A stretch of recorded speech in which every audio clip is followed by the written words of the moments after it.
Dear colleagues, so we start our afternoon session. We continue our discussion on the state of conservation in the region of Latin American and Caribbean. So I give the floor to the Secretariat, please. Thank you, Mr. Chairperson. The State of Conservation report for the city of Potosi was submitted by the State Party on 8 March 2013. The report can be found in document 37-7B addendum. The State of Conservation report has been proposed for discussion by the World Heritage Center and the advisory bodies, taking into consideration that the unstable situation at the Cerro Rico may be conducive to its potential inscription on the list of World Heritage in danger. A reactive monitoring mission is requested and a report therefore proposed for 2014 instead of 2015. The state parties submitted the final retrospective statement of outstanding universal value for the property. This statement is submitted for approval by the committee at the present session under item 8E of the agenda. No additional information has been received from the state party. The draft decision proposed can be found on page 175 for the English version and page 186 for the French version. ICOMOS would like to make some comments on this report.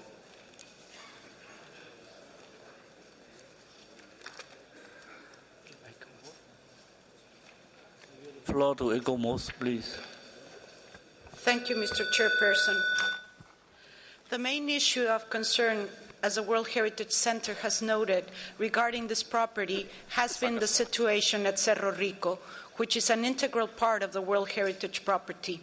The State Party has made progress in developing the studies that are required to ensure that the Cerro Rico is stabilized, and these have been evaluated by ICOMOS as received. Notwithstanding, we haven't received a time frame for when the studies will be completed and when the recommendations developed so far will be implemented, despite the fact that 4 high-risk areas have been identified. We're also expressing concern that some works have been already undertaken, notwithstanding the fact that there's no comprehensive strategy in place. In addition to the issues of Cerro Rico, other problems have been underscored for this property, including the management arrangements and the conservation of built heritage. Given the limited information that is available in this respect, the World Heritage Center and ICOMOS would recommend that the committee consider that a reactive monitoring mission to the property be carried out so the conditions can be comprehensively evaluated and we can ascertain whether there are ascertained or potential dangers to the outstanding universal value of the property, and most importantly, whether these potential threats would warrant consideration for inscription on the list of World Heritage in danger. Given these pressing concerns, we are recommending that the committee consider the state of conservation of this property at its 38th session. Thank you.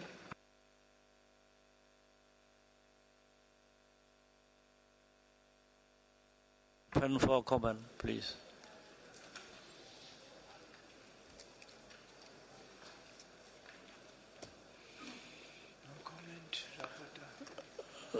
Please, rapporteur, please, no comment. Merci, Monsieur le Président. On n'a pas reçu des amendements sur la décision 37-7B-91. Donc, vous pouvez procéder à l'adoption de la décision proposée par le secrétariat. Merci, Monsieur le Président. J'invite les membres du comité pour adopter le projet 37-7B.91. Il n'y a pas d'opposition. La décision est adoptée. Secrétariat, nous continuons. Thank you, Mr. Chairperson. The Secretariat would like to open one of the sub-reports that has been submitted. is not included in the list for discussion, but the Secretary and advisory bodies consider important to provide additional information to the distinguished members of the committee regarding the conservation measures taken by the state party with regard to this property. The conservation report for Tiwanaku was submitted by the state party on 8 March 2013. The report can be found in document 37-7B addendum. After the submission of the stock report, the state party submitted on June 2013 a first draft of the conservation measures to be implemented at the property within the framework of the Japanese Funding Trust project for the preservation of the World Heritage. The conservation plan is being designed by the Ministry of Culture and local communities on the basis of the recommendations made by the international expert groups which met in August 2012. The new director of the SIAT, which is the coordinating body for the site, will be appointed in the following weeks, as we have been informed during the session. The draft decision for this property can be found on page 175 for the English version and page 186 for the French version. Thank you, Mr. Chairman. Some comment? Thank you, Mr. Chair. As noted by the World Heritage Center, the general criteria for the development of the conservation plan for the property was recently submitted. ICOMOS welcomes this development and will submit its review to the state party in timely manner. We would also like to acknowledge the generous contributions made by the Japan Funding Trust to support the implementation of conservation actions. We consider that the identification of criteria for the conservation plan is an important step in addressing long-standing concerns, mainly related to the lack of management plan for the site, as well as conservation policies. However, given that these are very recent developments, we are requesting that the finalization of the conservation plan is carried out, as well as a process to establish the buffer zone. With the expected updated progress report requested for 2014, we would be able to better identify with the state party the required actions and timeframes required to address conditions that currently jeopardize the conservation of the attributes of the property. Thank you.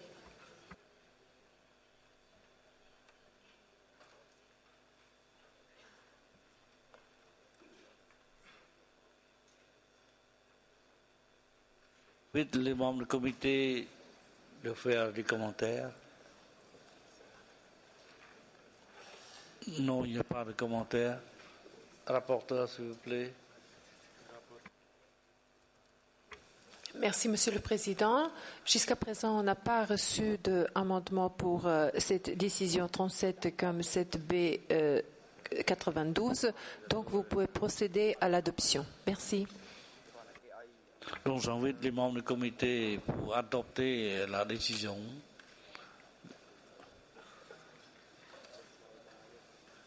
La décision 37 comme 7B.92. Donc la décision est adoptée. Secretariat, vous continuez. Thank you, Mr. Chairman. The next State of Conservation report concerns Brasilia from Brazil. The report was submitted by the State Party on 11 February 2013.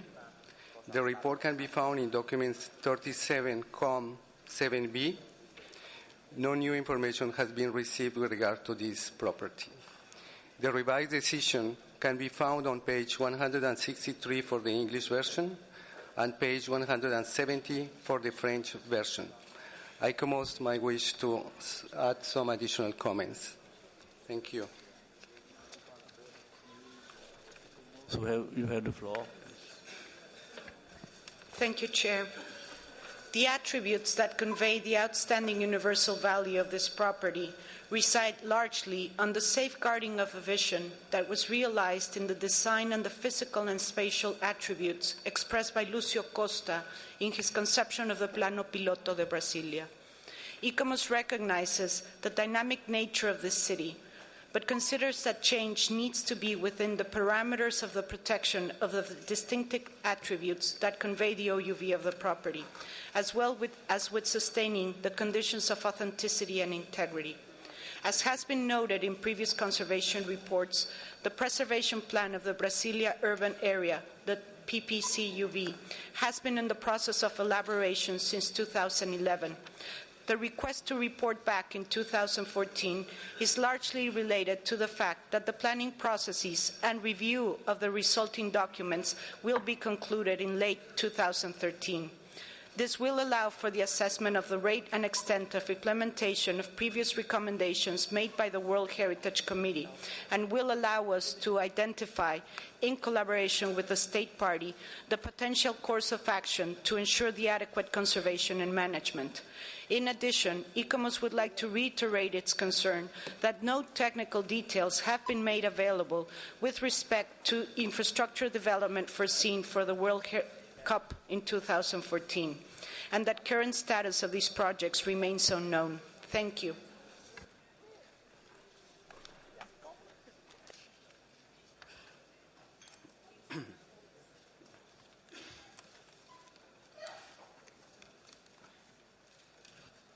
Comment, s'il vous plaît.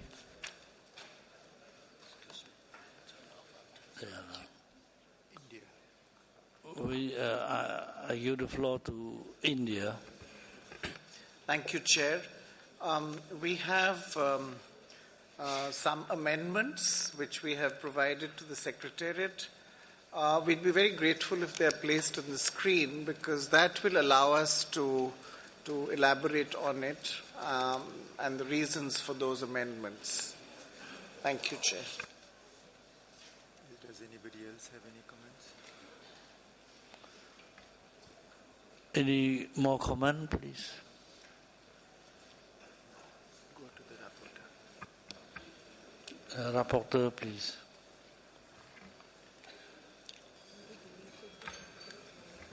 Merci, Monsieur le Président. India nous a donné des amendements concernant la décision proposée par le secrétariat. Donc, je pense qu'il va. Je peux vous présenter les amendements si vous voulez, ou bien vous pouvez d'abord écouter India ce qu'ils ont à dire. Merci. I give the floor to India, please. Thank you, Chair. Let me place this in perspective. This is Brasilia. This is going to be an extremely important time for Brazil and, in fact, for the rest of the world. The Olympics, the World Cup, this is all happening. Much of what you're seeing here, or much of what you're talking about, is actually associated infrastructure. Now, the changes are that, yes, we request the state party to submit under paragraph 172 of the operational guidelines by the 1st February 2014 the proposals for infrastructure development. I mean, this is really the key, and this is what was asked for at the stadium itself and the surrounding areas. Secondly, the state party to submit to the World Heritage Center by 1st February 2015 an updated a progress report by 2014 and an updated report on the state of conservation by 2015. Now, for us, and I believe we should give the floor to Brazil to confirm this, elaborate this. This is more realistic. This is something that can be done, and this meets the requirements of, I believe, the advisory body. I noticed the advisory body nodding her head, and the World Heritage Center.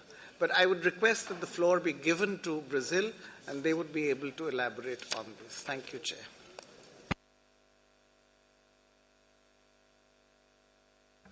Je donne la parole au Brésil, à la délégation du Brésil.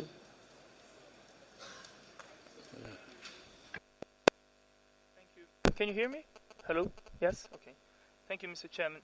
Mr. Chairman, with regards to the preservation plan of the Brazilian urban area, this is being currently under review by the Brazil's Heritage Authority in order to guarantee that the attributes that convey the OUV are preserved in this plan. Of course, after this revision is concluded, this is going to be a bill there's going to be presented to the local legislative body. So because this is a process underway, we would be in a difficult position to provide a final review by 1st of February 2014. So this amendment would allow us to make a progress report in 2014 and a final one in 2015.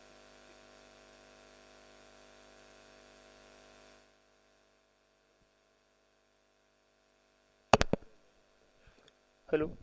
Okay. So as I was saying, this can you hear me? So this amendment would allow us to provide a progress report in 2014 and a final one in 2015. With regards to, and also, Mr. Chairman, we would be in a position to invite a ICOMOS advisory mission once, of course, at the most appropriate juncture to work with the stakeholders on this preservation plan. With regards to the proposals on infrastructure development of the stadium and the public transportation system, the Heritage Authority already has the plans were presented by the local government, and we are ready to submit them to the World Heritage Center for review by ICOMOS.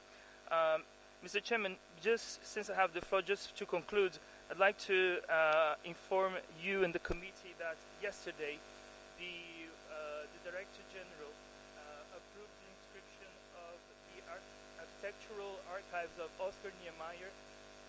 Can you hear me? So, yesterday the Director General. Hello?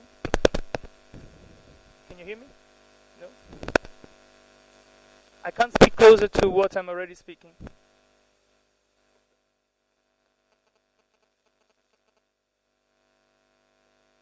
Better now? This one? Hello? Thank you, sir. Can you hear me? Yes? No?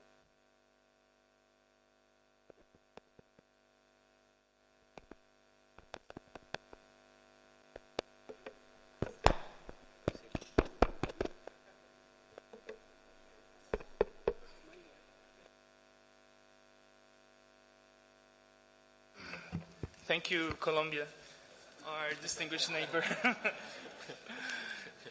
Mr. Chairman, well, I think I've addressed all the issues of this draft resolution. I just would like to bring to your attention that yesterday the Director General approved the inscription of the architectural works of Oscar Niemeyer on the Memory of the World Registry.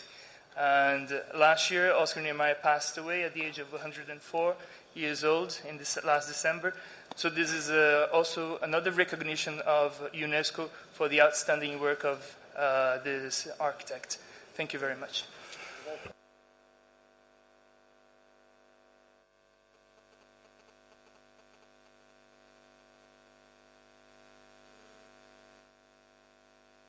Je donne la parole à la Mali, please. Merci, Monsieur le Président. Monsieur le Président, j'ai des inquiétudes par rapport au paragraphe 5. Au paragraphe 5, où il est proposé de... On ne parle dans ce paragraphe de donner, si vous voulez, la situation sur la réalisation des infrastructures. Moi, je pense que le tournoi est prévu en juin 2014. Et j'ose croire également que pour la réalisation d'infrastructures de ce genre, 2 à 3 mois ne suffisent pas. Donc, je pense que ce paragraphe-là, je ne sais pas s'il faut le maintenir ou pas. S'il faut attendre février 2014 pour donner des renseignements sur des infrastructures devant être utilisées en juin 2014, Est-ce que l'État partie peut donner d'amples informations par rapport à cela, la réalisation des infrastructures? Est-ce que les infrastructures n'ont pas été déjà réalisées?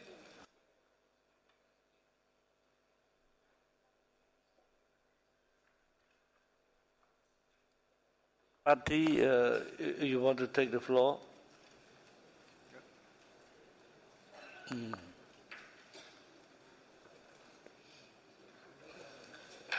Thank you. Thank you once again to the delegation of Colombia. Actually, Mr. Chairman, the main stadium is already ready, and it's already hosted the opening of the Confederations Cup just the evening of the beginning of the World Heritage Committee. Of course, the stadium is ready, but the infrastructure surrounding its stadium is still to be put in place. The projects are ready, and they were not ready when we submitted the State of Conservation report on 1st of February this year, but now they are, and we are ready to submit to the World Heritage Center for ICOMOS review. So we're fine with the wording as it is. Thank you.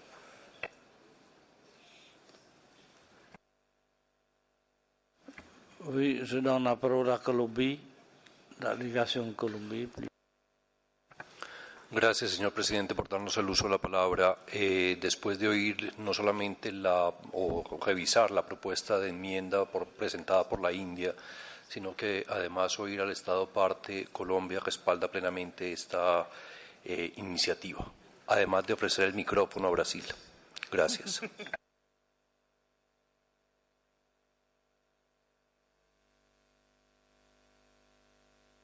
Comment, please.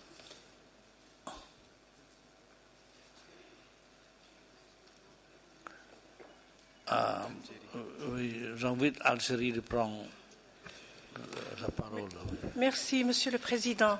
Nous appuyons cette proposition de l'Inde, mais je voudrais avoir confirmation, après avoir entendu le délégué du Brésil, s'agit-il d'un rapport sur l'état d'avancement au 1er février 2014 et un rapport sur l'état de conservation au 1er février 2015 ou le contraire? Merci, Monsieur le Président.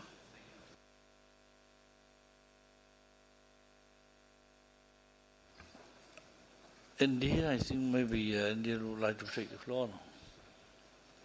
Thank you, Chair. I think this has been clarified that you would have a progress report, an updated progress report in 2014 and the State of Conservation report in 2015, but let me ask Brazil to confirm that. From the reading of the paragraph, this is our understanding and this is what we are ready to do. Thank you.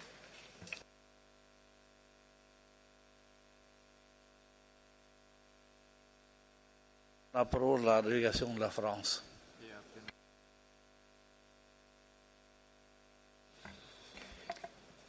Merci, Monsieur le Président. La France remercie le Mali pour sa question.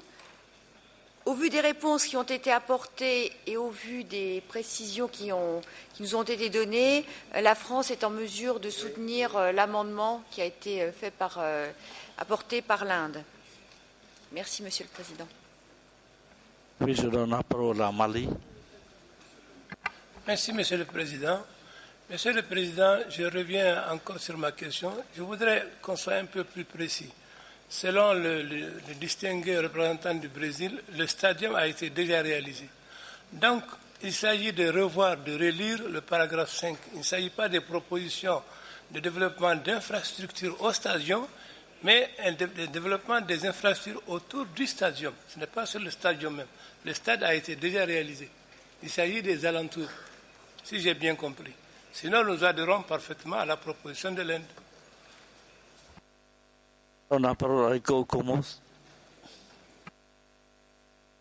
Thank you, Mr. Chair. Perhaps it's worth clarifying, and the committee might wish to recall that the mission in 2012 raised concern about the infrastructure surrounding the development of the stadium, not the stadium per se. ICOMOS would not dare mess with the World Cup, of course.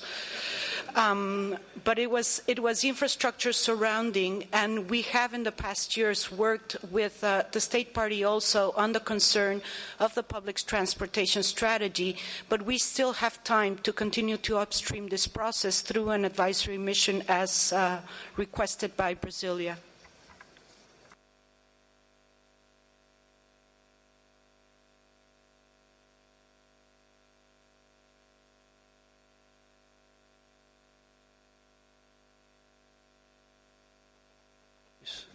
Rapporteur, please.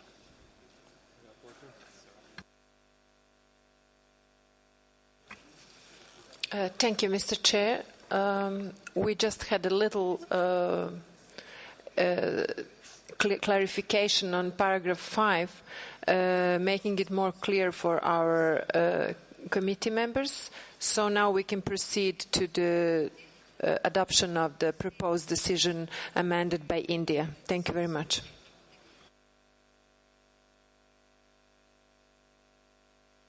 There is no objection. So j'invite les membres du comité d'adopter ce projet de décision. La décision est adoptée. Okay. Secrétariat, nous continuons. Oui. Thank you, Mr. Chairperson. This State of Conservation report concerning churches of Chiloé in Chile was open for discussion by the World Heritage Center and the advisory bodies. Following the requests made by the World Heritage Center in conformity with paragraph 172 of the operational guidelines, the government of Chile submitted on 12 March 2013 a technical report on the construction of a shopping mall at Castro area, near to the San Francisco Church, a component part of the serial property of Churches of Chiloé. The report with the evaluation made by the advisory bodies of the submitted information can be found in document 37-7B addendum. No additional information has been received from the state party concerning this property. The draft decision can be found on page 165 for the English version and page 173 for the French version. ICOMOS has some comments to do about this report. Thank you.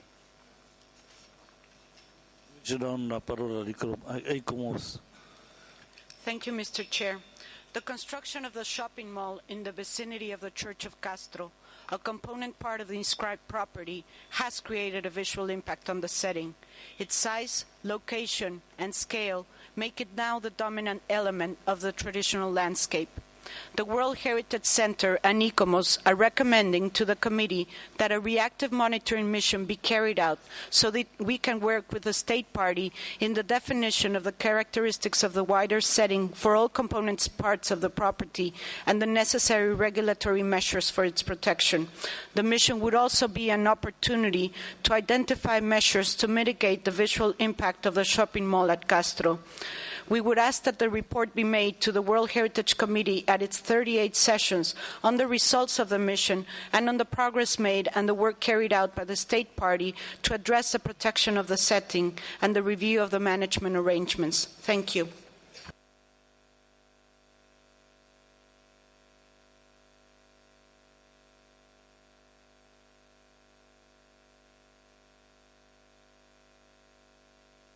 Please, les commentaires.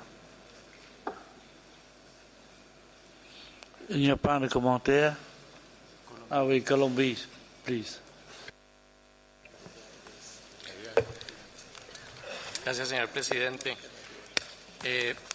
Sobre este punto, quiero mencionar que primero hemos presentado algunas enmiendas al proyecto de decisión, las cuales pues usted me indicará si procedemos a explicarlas en este momento o más adelante. Si fuera este el momento, entonces permítame señalar, señor presidente, que el Estado parte reitera su convicción respecto a la utilidad de las misiones de expertos, por supuesto, en un marco de objetividad técnica donde sea el análisis directo en el lugar del sitio en cuestión el que determine las conclusiones y recomendaciones. sin o evitando de esta manera prejuzgar sus resultados o anticipar sus recomendaciones hasta que ésta no sea realizada. En ese sentido, consideramos que podemos adoptar la enmienda que hemos propuesto en el párrafo 4D, tal cual como lo vamos a observar en la pantalla. De igual manera, quiero resaltar que el Estado parte, por supuesto, invitará a una misión conjunta de monitoreo reactivo y de esta manera, si fuera el caso, por supuesto, la Delegación de Colombia está en toda disposición de brindar la cooperación y asistencia que pudiera llegar a ser útil para la misma. Así las cosas, vale la pena mencionar que las enmiendas propuestas responden, por supuesto, a las consultas realizadas con el Estado parte y los demás miembros del comité, las cuales podrían resultar aceptables. Muchas gracias, señor presidente. Merci pour votre commentaire. J'invite la délégation du Japon, please. La délégation du Japon. Thank you, Chair. I have two questions. One is to ICOMOS. That is, what kind of standard or rules should be applied to the construction plan, like this shopping mall? I believe there are several cases out of buffer zone. There are many cases, causing confusion or resentment in the case, in a sense. Okay. And one is to the state party. My question is, of course, people are living there. So what kind of specific need or situation in this area from the point of view of living people? Thank you. Merci, la délégation du Japon. Je pense qu'il commence. Est-ce que vous faites des commentaires? Yes, thank you, Mr. Chair. As for the question posed by the honorable delegate from Japan, we noted in the report that this impact is at the setting of the property. As you can see in the map, the inscribed property encompasses just the church, and the buffer zone encompasses a visual line in front of it. That was how the property was inscribed, but notwithstanding particular characteristics, the traditional architecture and setting, we now deem there's been an impact, as noted, given the size, scale, and location of the mall. There's been an impact on the setting. We are working with the state party because this is beyond the inscribed property. We are working with the state party in addition to the own processes the state party is carrying out to address how this has changed traditionally existing landscape themselves.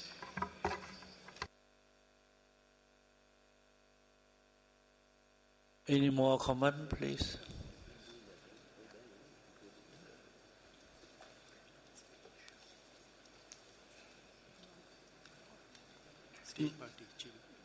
The state party would like you to make some comment.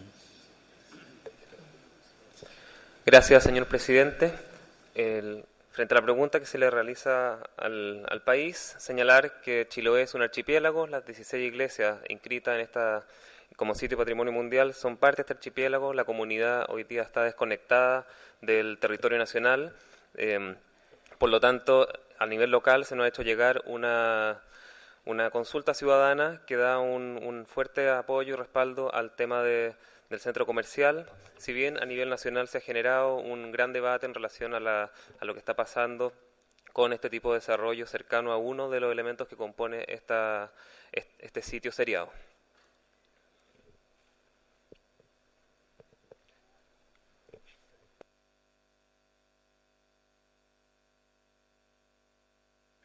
If any other comment, please.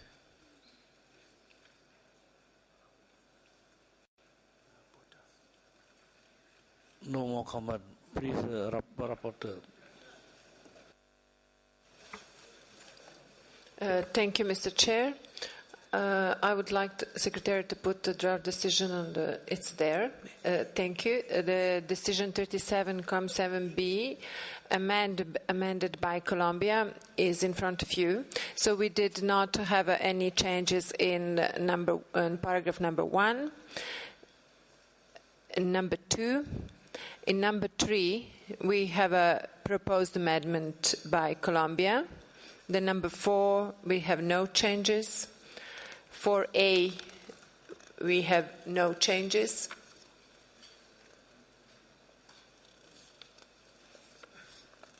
And at paragraph 6, we have a changes.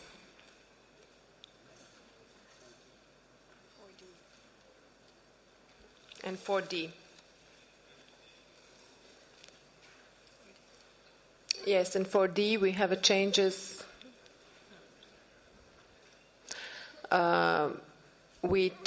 Colombia took out the part that explains what was the measures taken and asked by ICOMOS. Thank you, Mr. Chair.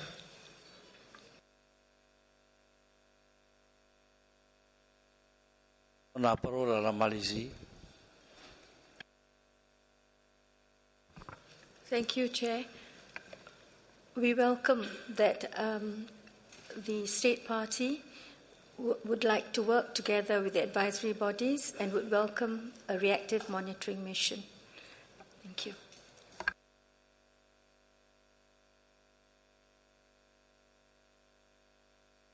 With la France prend parole. Merci, Monsieur le Président. Dans la mesure où les immeubles dépassent la hauteur prévue par la réglementation en vigueur, y a-t-il des procédures en cours au niveau national? Merci, Monsieur le Président. Oui, je pense que c'est une question à l'État parti ou à l'ICOMOS. À l'État parti. Ah oui, l'État parti.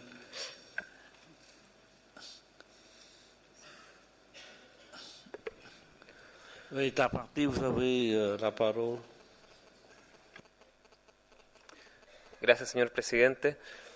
Nuestra Contraloría General de la República ha detectado algunas materias que serían a considerar como eventuales irregularidades y eso se está analizando por parte de los tribunales de justicia de nuestro país. Son procesos en curso y nosotros estamos esperando las resoluciones judiciales para poder ver a nivel de Estado qué medidas tomar en relación a este caso.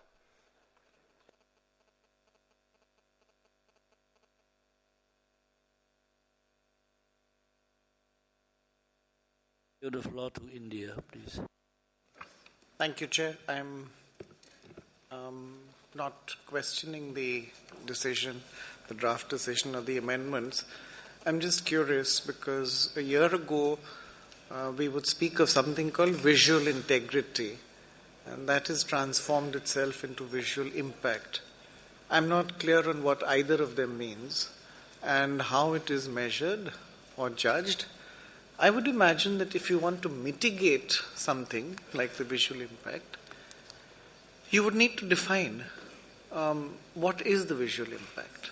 And there would need to be an agreed methodology which is agreed upon by the committee, reflected in its guidelines in some form or the other.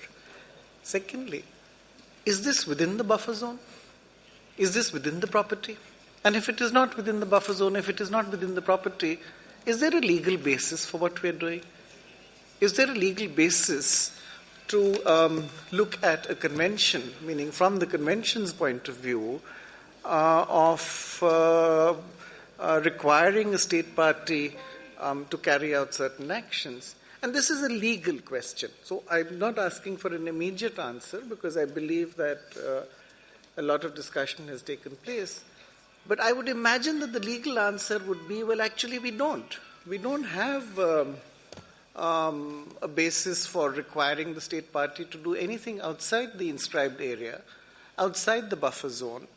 And I presume that position is correct. Thank you, Chair. I think ECOMOS maybe can give some explanation. Yes, thank you, Mr. Chair. The operational guidelines do talk about the setting of the properties in paragraph 104 and paragraph 112. We were fortunate to follow up with the results from the meeting on visual integrity that the actual delegation of India held. And of course, we are in agreement that this is an issue that warrants further exploration. But if you could recall the pictures that were just shown, the attributes of this property are largely related to the traditional setting, the heights of the existing buildings, like the State Party noted, at this very unique archipelago. The inscribed property per se is the church and the buffer zone, but the operational guidelines in the paragraphs I noted, the committee might wish to recall them, do allow the committee to make comments on the setting of the property, particularly when this setting contributes to the understanding of the outstanding universal value of the property. Thank you, Chair.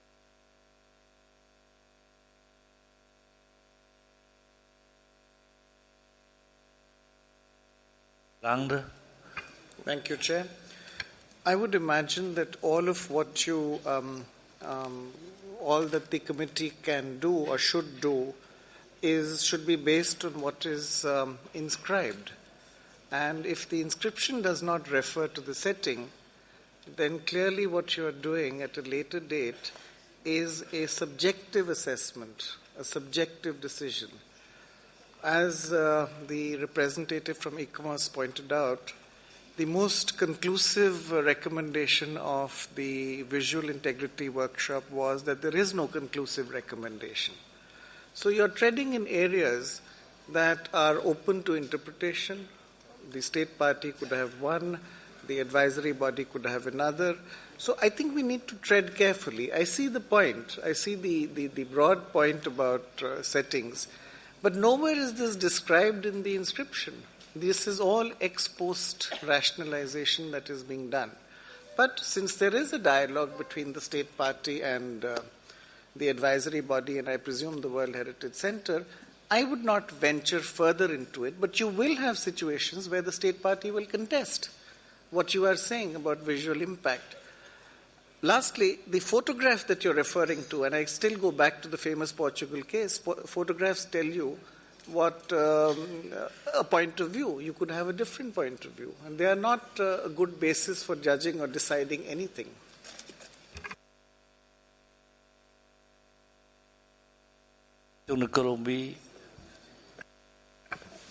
Gracias, señor presidente.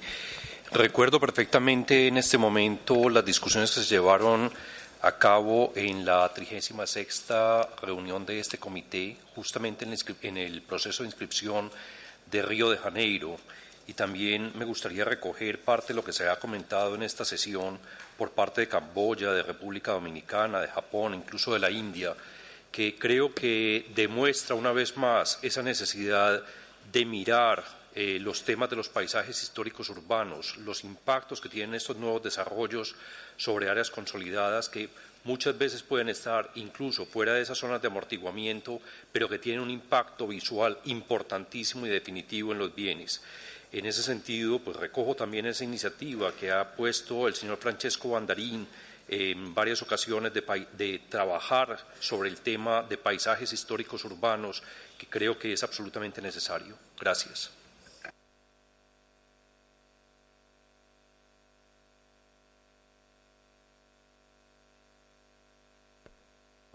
Please.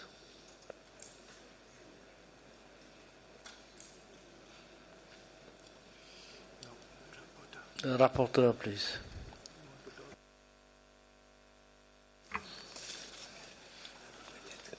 Merci, Monsieur le Président. Si on n'a pas d'autres amendements, jusqu'à présent, c'est ce qu'on a déjà présenté.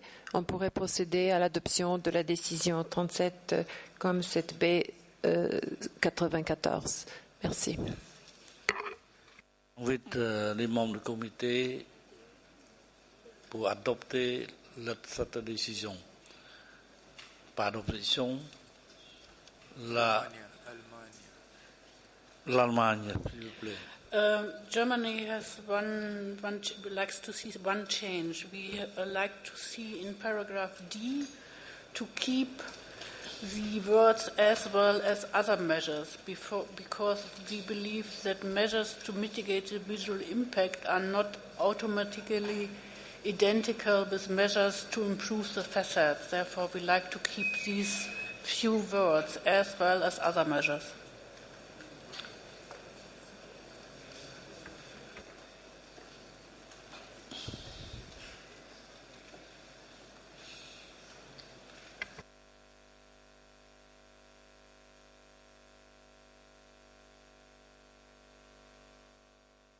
Do you agree with this amendment?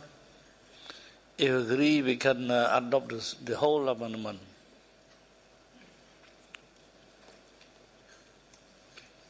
Okay, the decision is adopted. Secretariat, please. Thank you, Mr. Chairperson.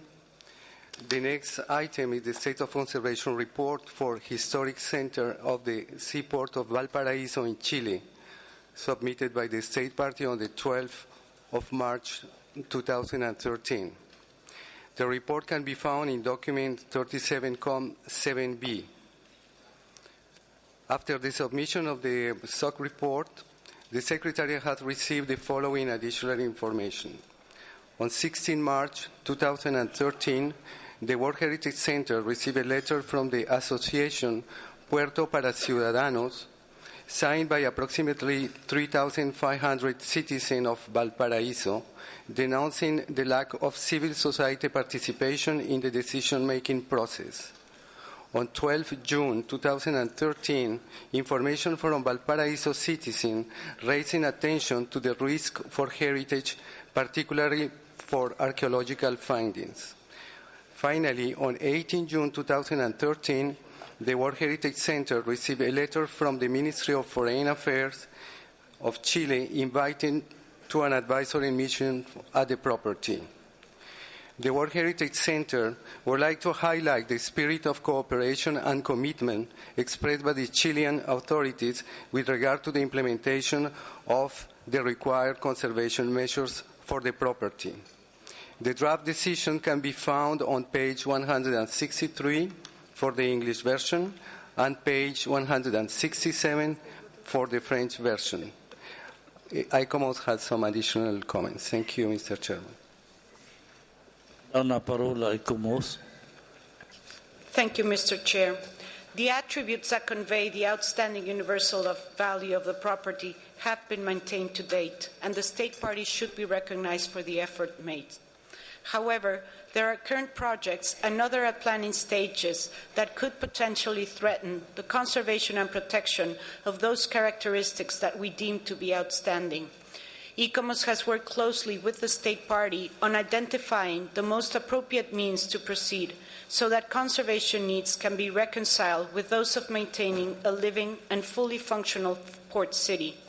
We warmly welcome the invitation of the state party to carry out a mission to the property so that planned developments can be analyzed in relation to the outstanding universal value of the property at this stage before decisions are made that will be costly to reverse. The mission would also provide an opportunity to make recommendations for the proposed project at Puerto Barón and to examine the management and conservation needs for the property. Given these considerations, we're requesting that the World Heritage Committee examine the state of conservation of the property at its 38th session. Thank you. Any more comment, please? Colombia, you have the floor. Gracias, señor presidente. Las modificaciones al proyecto de decisión que ha propuesto la delegación de Colombia tienen como elemento central la invitación, como ya lo señaló el representante de ICOMOS, la invitación hecha por el Estado parte a realizar una misión asesora lo antes posible, por supuesto, para evaluar el estado de conservación del sitio de manera conjunta. Esta invitación la interpretamos como una positiva señal de cooperación del Estado parte concernido la cual es resultado de un amplio esfuerzo, por supuesto, para alcanzar el consenso. Para ello, se ha dialogado con las partes interesadas, así como con el órgano asesor y el Centro de Patrimonio Mundial, alcanzando un texto que resulta aceptable de acuerdo a la manera como vamos a ver más adelante las enmiendas. Vale la pena mencionar que las acciones que se están adelantando en el sitio de Puerto Barón obedecen justamente o están en perfecta concordancia con el plan de desarrollo del sitio, tal cual como fue aprobado por el comité hace unos 10 años, de acuerdo con el expediente original, teniendo como objetivo, por supuesto, garantizar la integridad y autenticidad del mismo. De esta manera, el Estado parte, como ya señalé, ha formalmente invitado, y tenemos copia de las cartas circuladas, a la misión de asesoramiento, la cual se realizará lo más pronto posible, por lo cual consideramos que podemos proceder a la aprobación de las enmiendas y revisar el punto nuevamente en una próxima sesión del comité. Muchas gracias, señor presidente.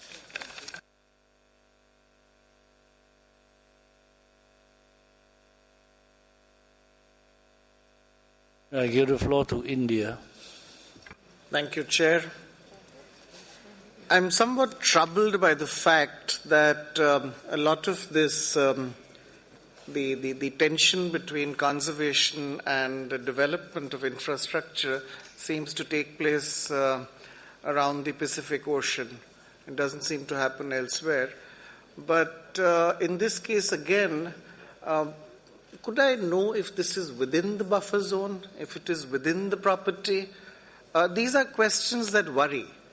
Because, in a sense, the limits are not defined. How far will you go? Will you look out across the sea? Will you look out 10 kilometers away? Meaning, how far do you need to go beyond the defined areas, the legal areas of the ambit of the World Heritage Convention? So, could I get a clarification on that? And secondly, is there a point of view on this debate of growth and conservation? I heard the representative of ICOMOS say that before irreversible decisions are taken. Well, supposing you ask the state party to delay or to stop construction, and you go through a study, and 2 years later you come back and say, well, actually it's all right, it's just all right, but you've held up expensive infrastructure. Who's going to bear the cost of delay, of deferment? Who is going to bear the cost of employment lost, of income foregone? I think these are issues that should trouble us. So I'd appreciate a response on this. And specifically on how many times are you going to cross the buffer zone and to cross the inscribed property?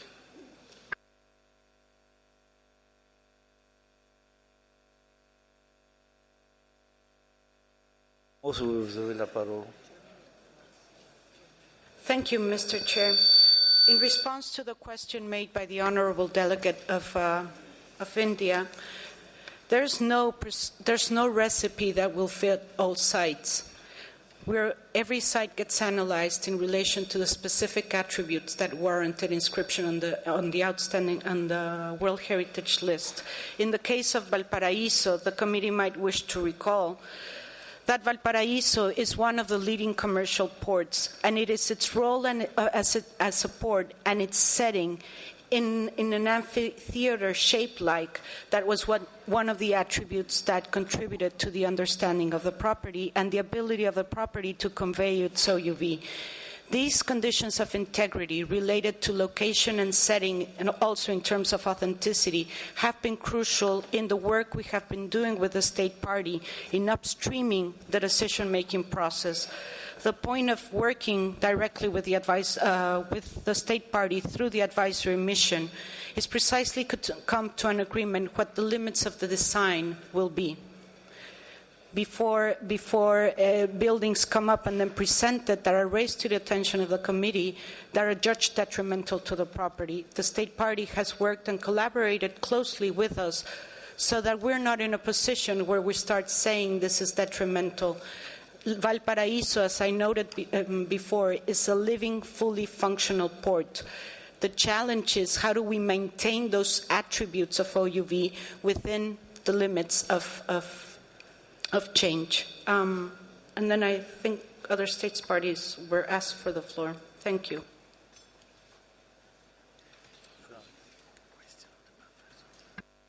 Je donne la parole à France.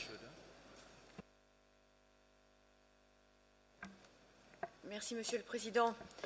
La France tient à saluer les efforts de coopération des autorités chiliennes, comme cela a été souligné d'une part par l'ICOMOS et d'autre part par la délégation de Colombie. Elle encourage donc vivement la venue d'une mission consultative en parfaite liaison avec les autorités chiliennes. Merci, Monsieur le Président. Je donne la parole à l'Allemagne. Thank you, Mr. Chairman. I remember that a coastline urban transformation plan was mentioned in the original nomination dossier. I'd like to ask ICOMOS and the state party what was mentioned at the time of, or what was decided at the time of inscriptions concerning to this coastline urban transformation plan. I suppose it is the same which we are confronted now. I suppose it is the same. Now we are confronted with the realization of this conservation of this coastline urban transformation plan. Is that right? And what did the evaluation mission at the time of inscription say to this plan? I invite the state party to give information, please. And after that, I think ECOMO will make a comment. Yeah. Gracias, señor presidente. El plan presentado en el dossier de denominación en el 2001 para la zona costera contemplaba los mismos proyectos que se están realizando hoy día en términos de la ampliación de los terminales y también en términos de la zona Barón, que es la que nos convoca ahora, referido a un área de recuperación de frente costero para la ciudadanía. Recordemos que el desarrollo de Valparaíso ha ido destinando esas superficies para fines portuarios y hay una voluntad que ya lleva más de 10 años por devolverle a la ciudad un frente costero para uso público con servicios, turismo, comercio en la zona de Barón.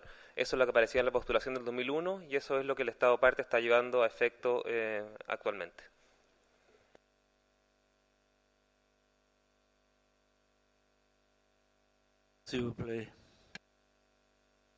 Thank you, Mr. Chair.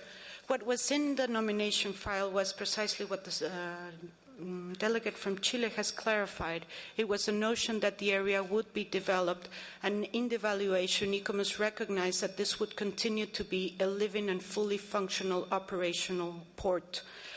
What is now under definition is the precise detailing of what these projects that were in the vision of what the port would be like in the future 10 years. Now what is being developed and what we're working with the state party is detailing the architectural projects of the specific components. In fact, we have already worked with them in the first two phases which pertain to Terminal 1 and Terminal 2, and those have already been given the go-ahead for implementation. We're now focusing on the next phase, which has to do with Puerto Barón, and also we have to gauge this against new environmental regulations that the state party itself currently has in process. The idea of the development was mentioned in the nomination. It was recognized as a fully functional, but it's now the detailing that we're working with. I'd like to ask Germany, are you happy with the comment? Yes, Mr. Chairman, we are very happy with the information. Thank you. Thank you. So I give the floor to Mexico, please. Muchas gracias, señor presidente.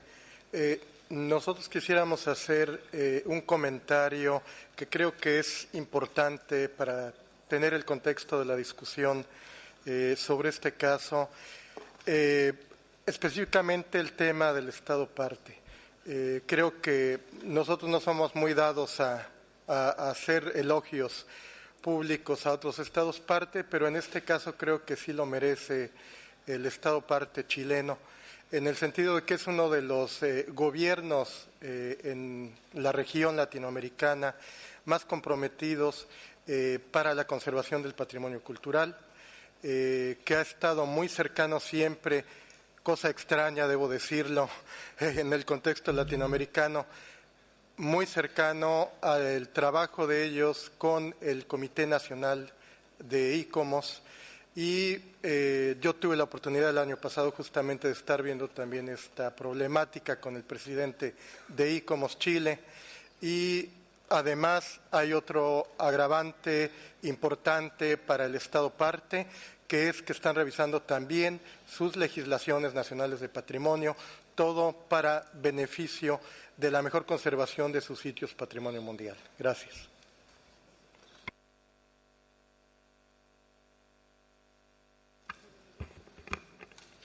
I give the floor to India, please. Thank you, Chair. Just a brief comment. I think the cooperation between ICOMOS and the state party is commendable. It's a basis for what is happening. I am just apprehensive of a situation, hypothetical situation as of now, where ICOMOS and the state party are not in agreement. And then what happens? Because legally I would imagine and believe that it's the state party. Morally, I would believe it's the state party which probably knows the interests of the state, of the country, and of its people. So in this case, I'm fine, but I would just look ahead, hopefully to cases that do not happen, where there is a divergence of opinion. And my sense is that in that case, it is the state party's sense and judgment that would prevail. Thank you.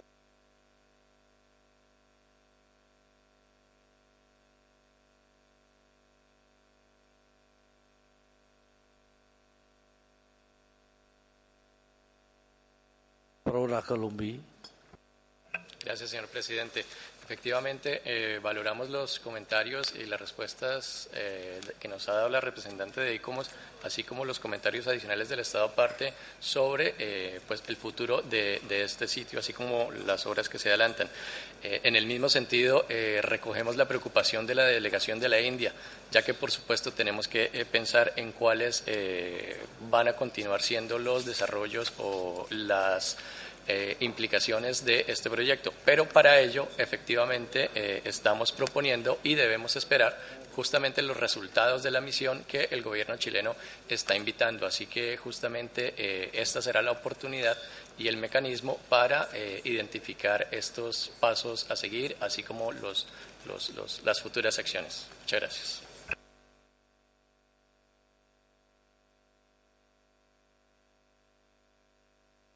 Je donne la parole à la délégation de la Suisse.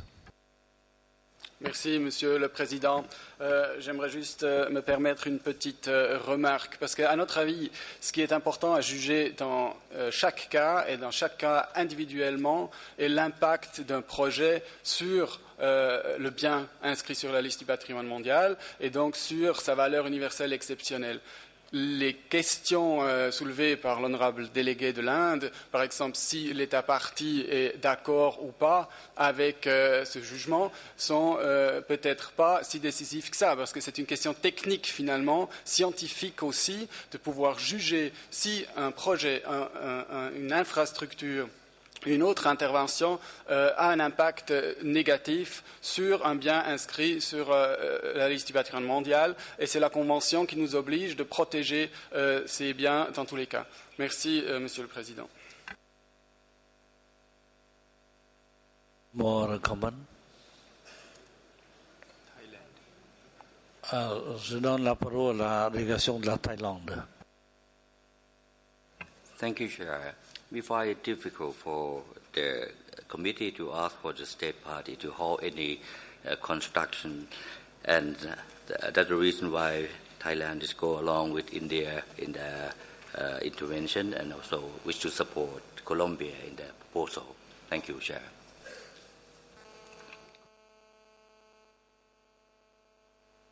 Dear again, please.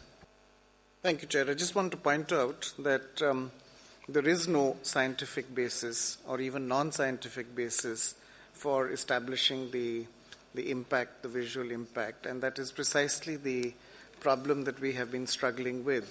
There is no established corpus of rules. There is no agreed set of norms, and I would be the first to agree that if there is one, it should be applied. But there isn't one. Secondly, since the legal advisor has not participated in the discussion so far, it may be helpful, or it may not be helpful, for the legal advisor to tell us just where the limits lie. Is it the inscribed area? Is it, if I have a property on the border with my neighboring country, can I compel my neighboring country to destroy its cell phone towers? Thank you.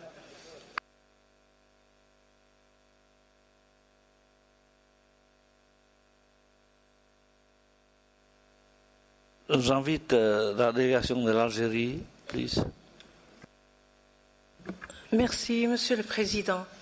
Nous voudrions tout d'abord saluer les efforts consentis par l'État partie dans la préservation du patrimoine et également l'exemple qui est donné dans la collaboration conjointe avec l'ICOMOS, notamment pour ce projet. Bien évidemment, nous nous trouvons dans des situations que nous avons à plusieurs reprises abordées, l'intégrité visuelle, les agressions visuelles, le projet de développement et la préservation du patrimoine sont des sujets récurrents qui nous préoccupent à chaque fois. Nous pensons que ces sujets vont être discutés dans le cadre du groupe de travail. L'Algérie se propose de poser ces questions donc à l'ordre du jour du groupe de travail sur les orientations. Mais pour le cas actuel, je pense que il faut laisser les organisations, l'ICOMOS et l'État partie, de régler ces questions. Et je pense, à mon avis, il me semble que l'État partie doit avoir des projections et des prévisions d'aménagement dans lesquelles sera pris en charge le futur de ce projet. Merci, Monsieur le Président. Si, est-ce qu'il y a des commentaires encore? Please. Yep.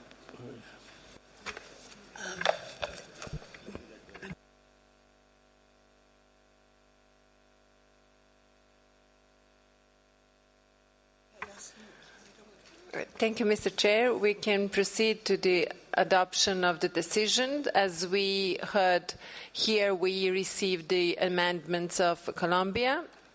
They partly presented their amendments. I'm going to guide you through the decision. Number 1, we don't have any changes. Number 2, we don't have any changes. Number 3, we don't have changes. Number 4, we do have some slight changes presented by Colombia. Number 5, we have a deletion of whole paragraph proposed by World Heritage Center. And then we have a new 5 when there is a slight change of wording and calling for mission. Then we have a changes in new 6. And we keep number 7 as it was proposed by the Secretariat for the mission in 2014. Thank you, Mr. Chair. You can proceed to the adoption if the delegations agreed upon amendments. Thank you very much.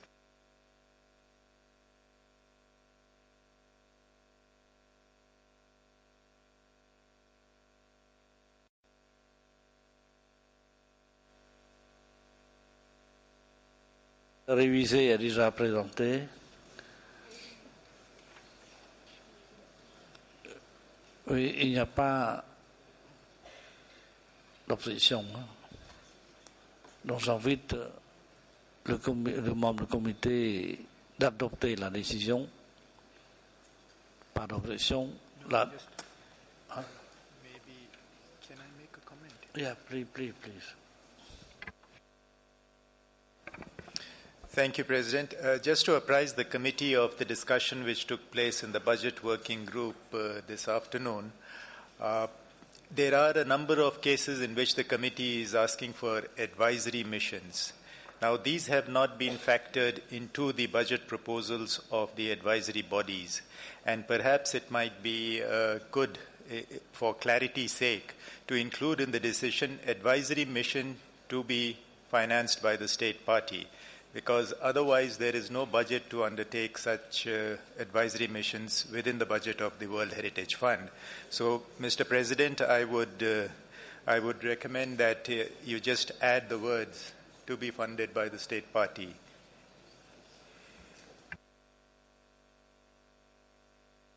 Please. I think before we do so, we have to ask the state party if she is prepared for financing such an invitation. Si on est tourné vers l'État parti, vous avez la parole. Muchas gracias, señor presidente. Esperamos que sea muy poco onerosa, pero la vamos a financiar. Gracias. Merci. Aujourd'hui, nous sommes très clairs de ça. Donc, j'invite encore une fois les membres du comité d'adopter la décision. With that addition, huh? Yeah, with this addition at the screen.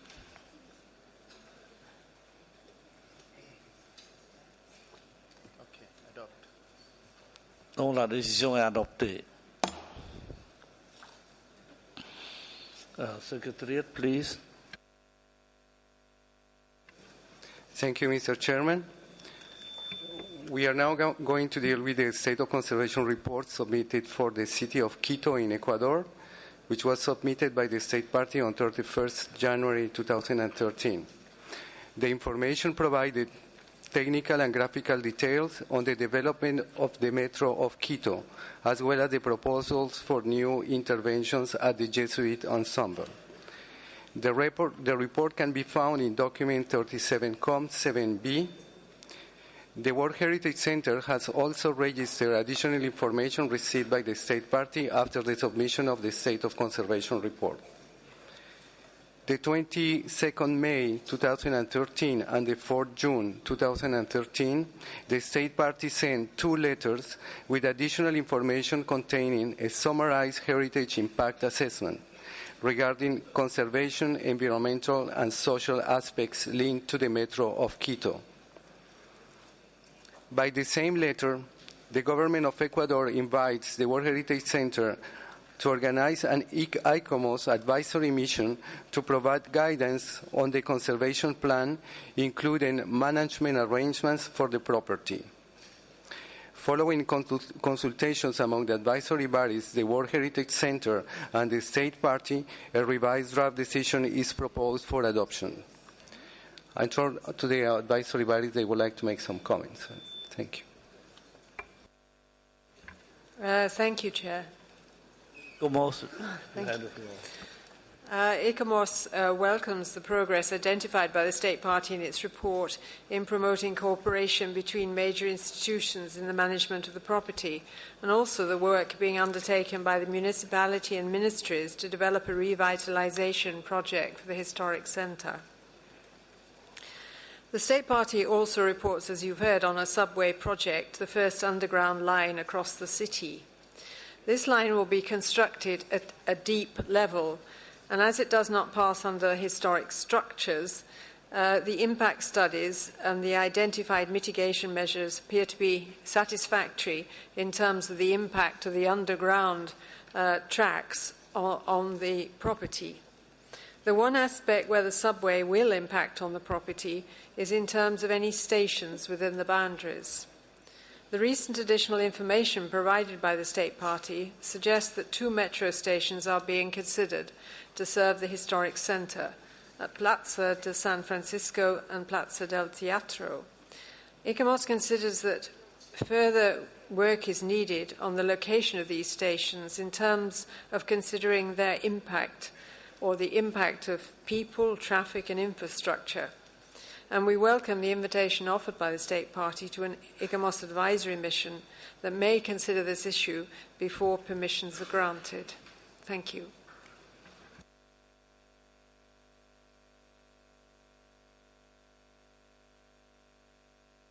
I open for discussion. And Mali, you have the floor. Merci, Monsieur le Président.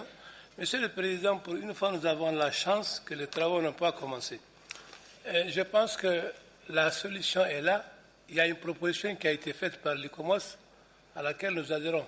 Parce que pour tout travail préalable, il faudrait soumettre d'abord une étude. Et l'étude, heureusement, peut être envisagée et faite avant la mise en pratique même des travaux. I give the floor to India. Thank you, Chair.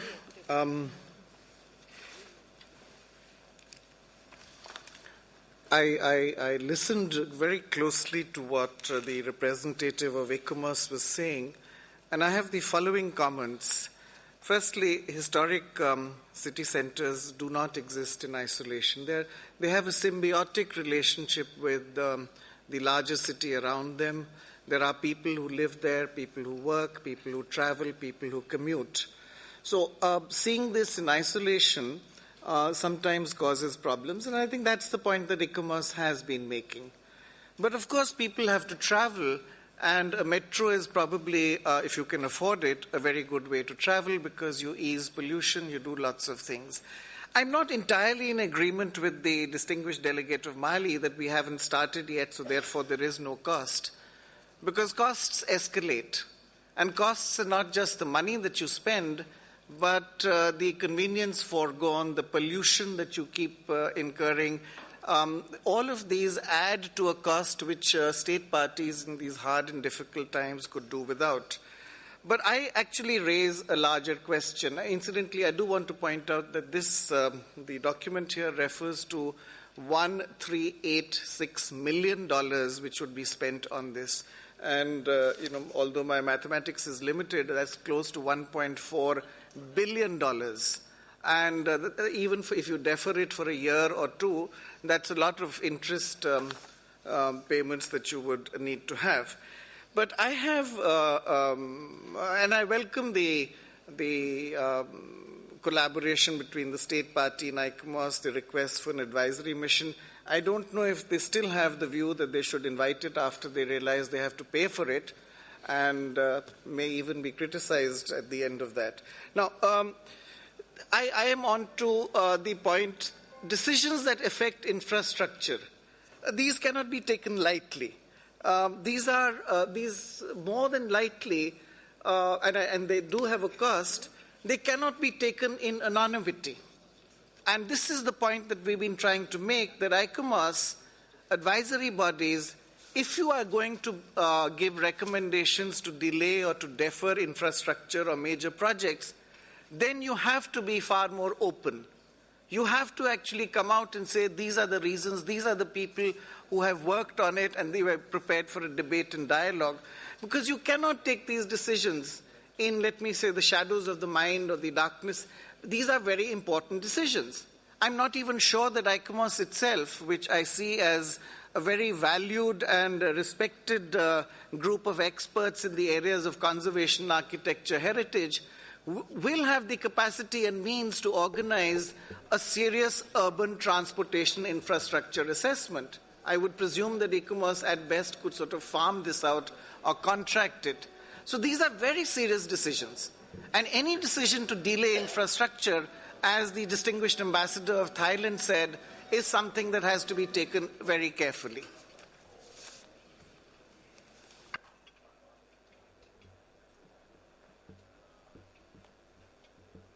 Please, you have the floor. Thank you, Chair. I wonder if I may comment on one or two of the points that have been made by the Honourable Delegate of India. As the intention is certainly not to delay this project, and that is not the intention in the minds of the state party in suggesting and agreeing to an advisory mission. This project is at the point where the main line has been agreed, and ECOMOS has, of course, no problem with that.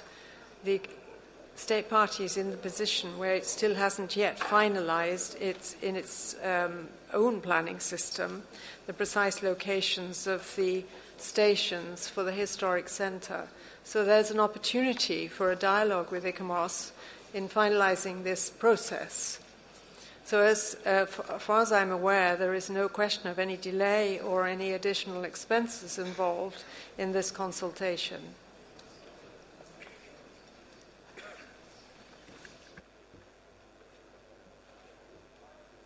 Colombia, you have the floor. Gracias, señor presidente. Nuestra delegación ha estudiado con mucho detenimiento este caso. Queremos, en primer lugar, exaltar la labor que ha hecho el Estado ecuatoriano, no solamente respecto a la conservación de este centro histórico de Quito, recordemos que es el primer centro histórico inscrito en la lista del Patrimonio Mundial, sino también de otros bienes en su territorio. Había unos requerimientos muy claros y específicos respecto a tratar de mitigar el impacto sobre la Plaza de San Francisco, abriendo o partiendo en dos esa estación central, a lo cual el Estado parte pues ha hecho todo el caso y ha tomado atenta nota de ello y ha tomado las decisiones técnicas al respecto. A mí me gustaría, señor presidente, si usted me lo permite, ofrecerle la palabra al Estado parte para que ellos también nos pudieran informar más claramente sobre las decisiones tomadas. Gracias. Oui, je suis content, nous sommes contents d'écouter les commentaires de l'État parti.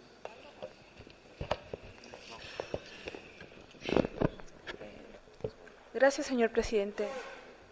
Efectivamente, el Estado parte, el Ecuador, tiene en cuenta como política de Estado la conservación, la protección y la gestión de sus sitios patrimoniales, habiendo invertido durante alrededor de 6 años más de $500 millones para el efecto. El caso de Quito es de atención para el gobierno, para el Estado parte, para el gobierno del Ecuador. Efectivamente, un plan de revitalización está en marcha, sobre el cual se invertirán alrededor de $600 millones por el periodo de 4 años. Esta enorme inversión es justamente la demostración de la importancia que le da el Estado parte a la conservación y a la gestión del centro histórico de Quito, centro histórico vivo en este momento. Efectivamente, hemos considerado como plantear una localización, una segunda localización de las estaciones del metro en el centro histórico para poder disminuir los impactos que la localización de la estación en la Plaza San Francisco le podría ocasionar al bien. Tenemos 2 localizaciones, una en la Plaza del Teatro, que permitirá reducir a la mitad el impacto del tránsito de personas en la Plaza de San Francisco. Ambas estaciones permitirán servir a los habitantes de la ciudad de Quito y de su centro histórico de manera eficiente, y es un compromiso de la municipalidad y del Estado parte llevar adelante todas las acciones para reducir los impactos que puedan generarse por la construcción de esta obra tan importante, no solamente para el gobierno de la ciudad, sino para el gobierno nacional.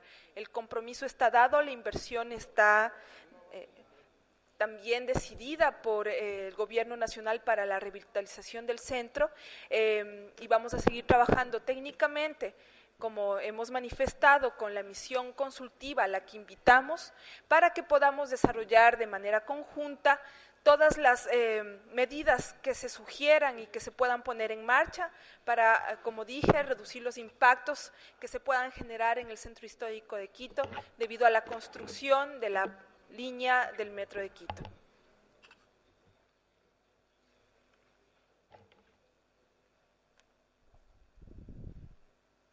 More comment? India, you have the floor. Thank you, Chair. I'm sorry to take the floor again, but I seem to get the impression that the primary issue is really on the flow of visitors and to this central place and how to limit that. I mean, I find that unusual. At one level, I mean, you're saying the historic urban center, probably you would like it to have more visitors, more tourists, more workplaces, and so on. I mean, the parallel, if I put it, would be like requesting the city of Paris to close down the Bir Hakim metro station so that fewer people get to the Eiffel Tower. I mean, in some way, I think this is a decision that is probably very difficult. And if that is the only reason for this study, then I would imagine that the solutions already proposed by the state party are adequate, and we don't need to go through this. But having said that, if the state party and ICOMOS have agreed to it, I notice that the financial arrangements are tied up. I'm sure there will be a cost. I'm sure there will be a cost of delay. Thank you, Chair.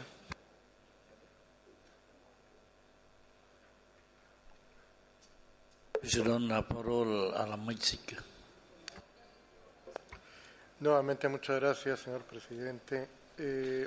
Yo coincido con comentarios que hicieron en el caso anterior Argelia y plenamente con lo que ha estado mencionando el distinguido embajador de la India en cuanto al tema de este desarrollo sustentable en centros históricos vivos, que no podemos detener su evolución natural en este sentido.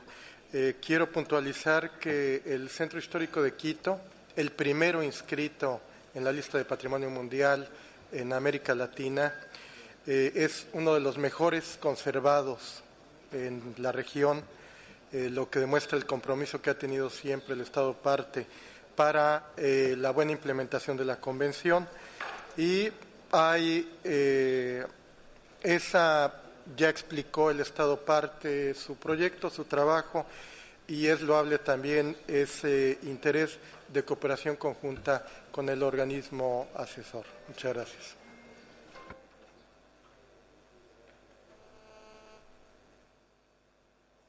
Any more comment?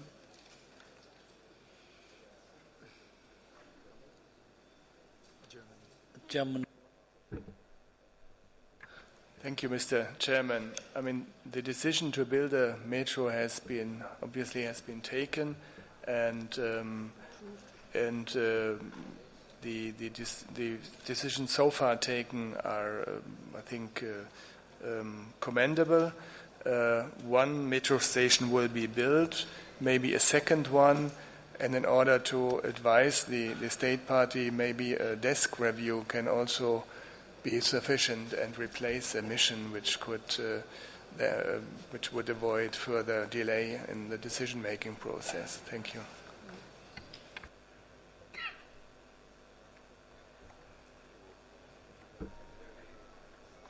Most would like to make a comment, please.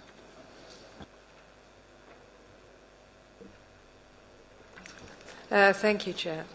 The draft decision actually indicates that the mission it was the intention of the advisory mission to look more widely than just at the metro stations. In terms of looking also at the development of the conservation plan and the integration of planning tools and so on. So we consider that it would be very helpful to have this mission, and particularly as the state party has indicated its willingness to host such a mission, to look at the issue of the metro stations within that wider context. We also do think it could, I suppose, be possible to do desk reviews, but it might actually take longer because it's very helpful if experts can talk to each other. If any expert that ICOMOS sends can talk to all the relevant experts on site, then it's often quicker to come to a conclusion that way. And we're certainly anxious, as I hope we've indicated, that we're not trying in any way to help hold up this project, but to work as quickly as possible with the state party.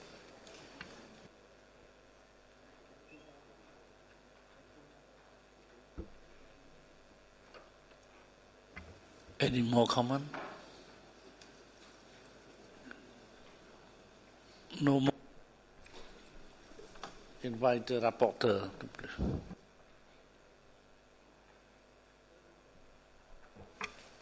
Thank you, Mr. Chair. I would like to have a draft decision on the screen, please. English and French. Draft decision as distributed this morning is in front of you on a blue paper, revised. So please, I think you had the time to look into it, and I think, Mr. Chair, that we can proceed to the adoption of draft decision 37-7B 97. Thank you. J'invite les membres du comité d'adopter la décision. Pas d'objection. La décision est adoptée. Secretariat, please. Thank you, Mr. Chairman. We're going to deal with the State of Conservation report of the archaeological site of Panama Viejo and Historic District of Panama. The State of Conservation report was submitted by the State Party on 31st of January of 2013. The report can be found in document 37-7B addendum. After the submission by the State Party of the State of Conservation report, the World Heritage Center has received additional information as follows. On the 22nd March 2013, the State Party submitted an updated registry of the survey of the condition of all houses in the historic district. On 6 May 2013, the World Heritage Center received additional information consisting of several documents. A cultural cooperation agreement between the State Party and Heritage International signed in February 2013. A revised request for minor boundary modification. A report on the current state of social housing in the historic district of Panama. The government decision-making flow chart regarding national heritage in the State Party.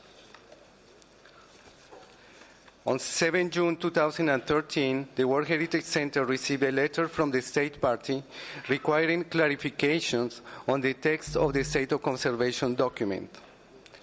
On the 29th of May 2013, the State Party confirmed its agreement with the retrospective statement of outstanding universal value for the property.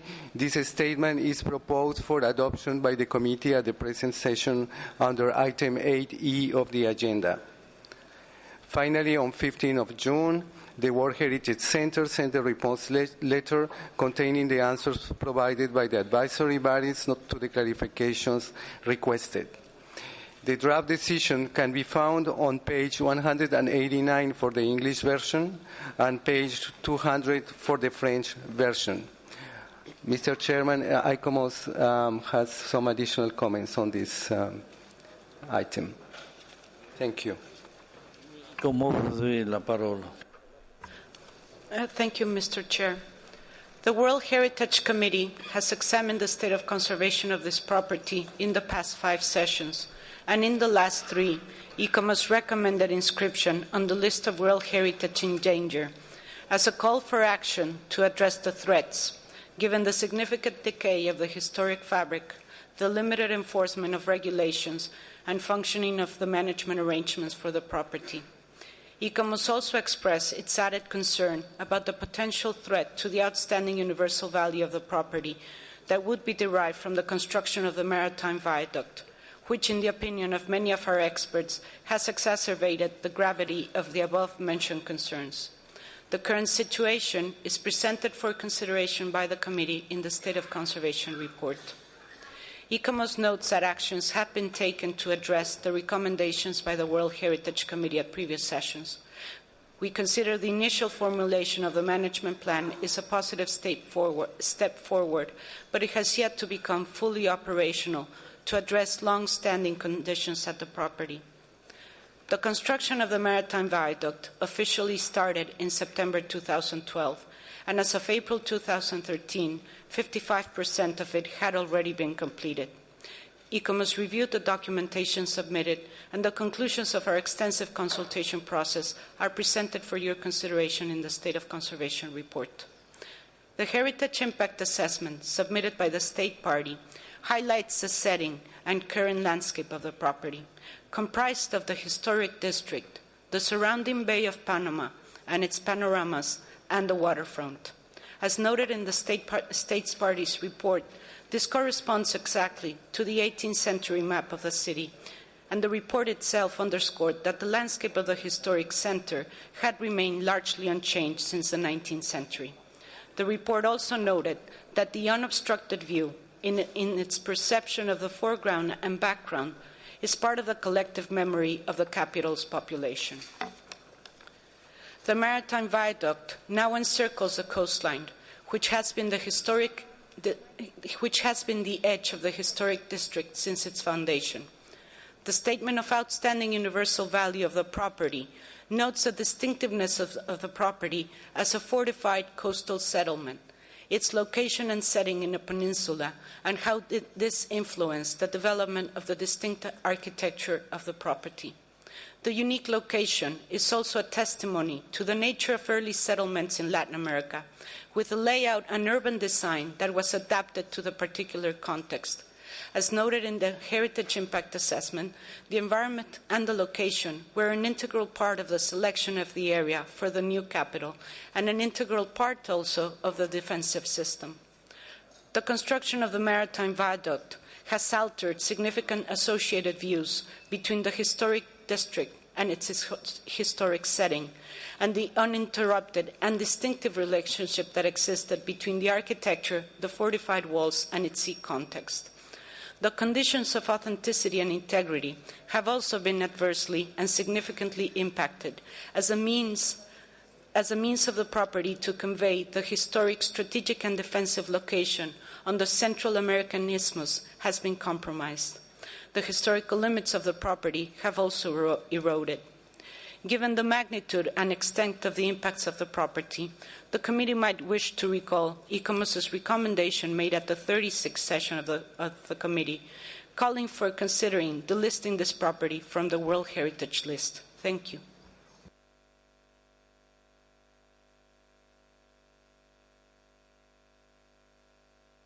I'd like to open the discussion on this proposal.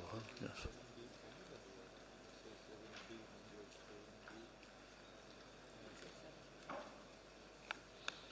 So, no comment? India, please. Thank you, Chair. Strong words, strong recommendations. I'd like I would like clarifications from the State Party, and I will ask for them, and I would request your kindness in giving the State Party the floor. But very specifically, we are back where we were, which is again visual impact versus infrastructure, with all of the unresolved issues that we have encountered in over the last hour or so.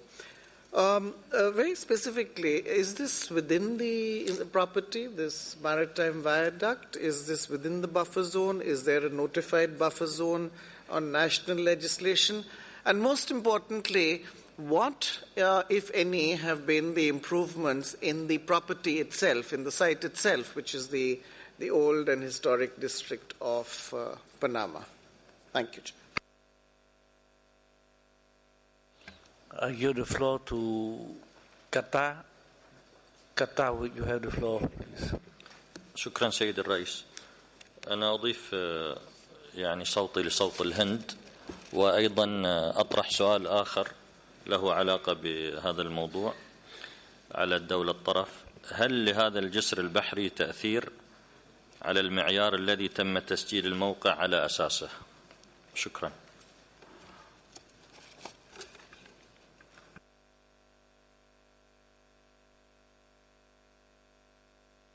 Most you have the floor.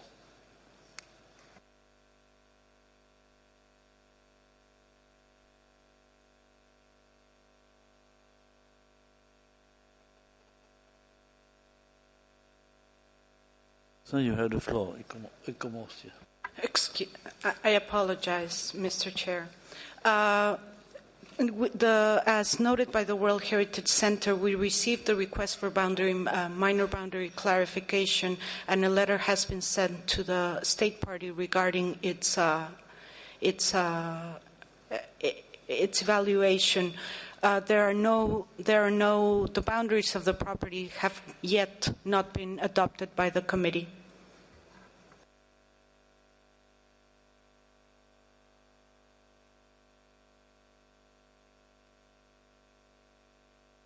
J'invite l'Algérie à faire le commentaire, please. Merci, Monsieur le Président. Une information vient de nous être donnée par l'ICOMOS disant que les limites du bien n'ont pas été encore approuvées. Mais il y a des limites du bien. Il y avait des limites du bien qui existaient et qui étaient retenues. Et il ne me semble pas qu'il y ait eu que la date de clôture de dépôt des limites soit passée. Donc nous restons, me semble-t-il, dans ce qui existe. Est-ce que le viaduc actuel est dans la zone tampon tel qu'il ressort des limites établies lors de l'inscription du bien? Merci, Monsieur le Président.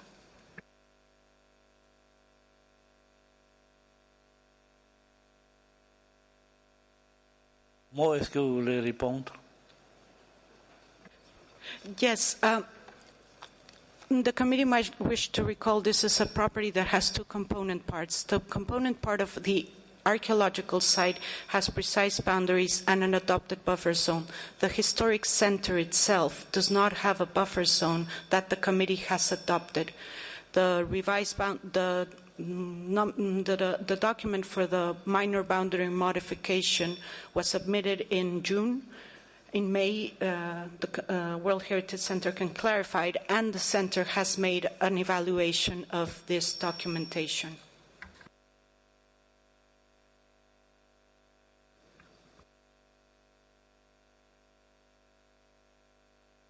Invite Cambodia to speak. Merci, Monsieur le Président. Sur le problème du viaduc, le Cambodge n'en rajoute pas sur les commentaires qu'il y avait eu. Mais le Cambodge s'inquiète d'un autre domaine qui est néanmoins complémentaire, celui de la dégradation des bâtiments historiques, menaçant directement la VUE et de l'état global de conservation du bien. Nous avons quelques questions à l'état partie. Qu'en est-il de la mise en œuvre du cadre légal nécessaire à la protection et qu'en est-il des problèmes de conservation et de la gestion? Je vous remercie, Monsieur le Président.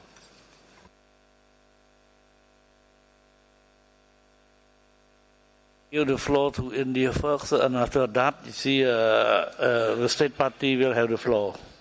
Thank you, Chair. I just want to confirm and clarify that it is not the boundary modification minor that I was referring to. And certainly let's keep the archaeology or the archaeological district out of this. I think all we are concerned with is that part of the property which is the historic district and its environs. So the archaeological district is out of it. Now, my understanding is that, there is national legislation going as far back as 2006 that establishes an exclusion zone, and call it what you like, which is a buffer zone where no activity will take place. And this was communicated to the World Heritage Center. Now, if 7 years later we have not yet responded to the state party, then maybe it's not the state party that is at fault. But let me get these clarifications from the state party itself.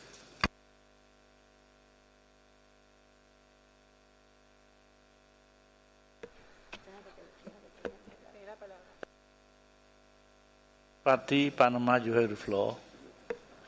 Thank you. First of all, the first picture that was shown is the wrong picture.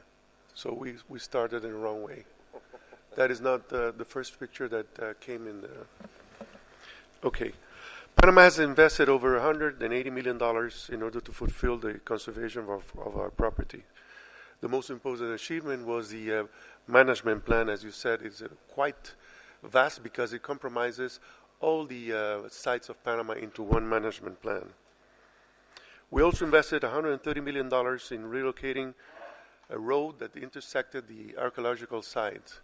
This road was requested over 10 years ago by UNESCO, and we complied in this government. Inside the district, the historic district, the government has invested $55 million to rehabilitate the drinking water system, the sewer lines, the storm drains, the wastewater system. Because, as you know, in order to be able to fix the buildings and to compromise the buildings, you have to have all these systems working well. In compliance with last year, the State of Conservation report that you mentioned, that it's in the document, it only complies 44% of the properties fixed. We have 72% properties in good condition. That is a factual error that we mentioned and we wrote to the World Heritage Center.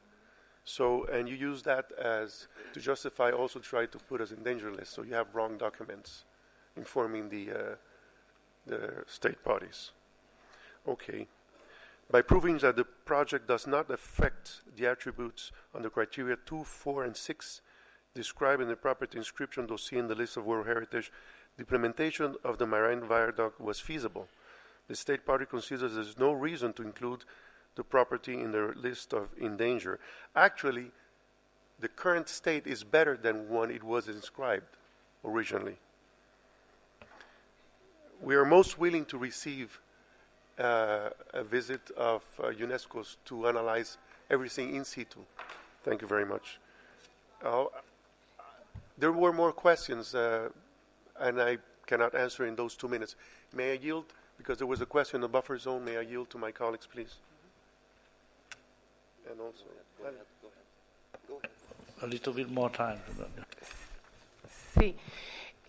Yo quiero aclarar que el viaducto marino se encuentra fuera de la zona de amortiguamiento y fuera del distrito histórico, pero es importante que se aclare y que quede específicamente que el entorno, especialmente el punto de vista desde el centro histórico hacia el mar, no es un atributo que transmite de forma específica los valores universales excepcionales. El dossier de inscripción de 1995, presentado por el Estado parte, identificó la traza urbana, las fortificaciones, los lotes, 17 edificios excepcionales, edificios históricos y el Salón Bolívar como uno de los atributos que transmiten el BUE del sitio. En ese sentido, el documento de inscripción en categoría de bienes confirma que, en cuanto a las categorías de propiedad establecidas en el artículo 1 de la Convención del Patrimonio Mundial de 1972, esta nominación se refiere a un grupo de edificios, el Centro Histórico de la Ciudad de Panamá y un monumento que es el Salón Bolívar.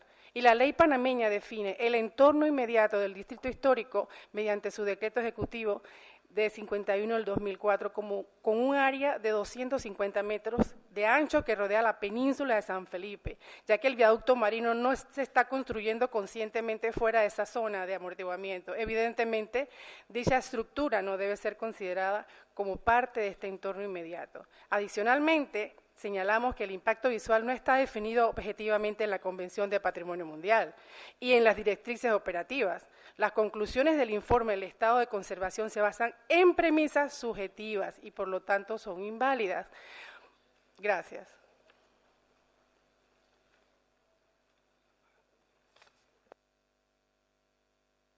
Give the floor to South Africa, please. Thank you, Chair. Chair, just on a point of clarity, the state party indicated that UNESCO requested the road. I'm not sure if I heard that correctly, because then the logic defies me a little bit as to why we want to list this. I just need clarity on that, please.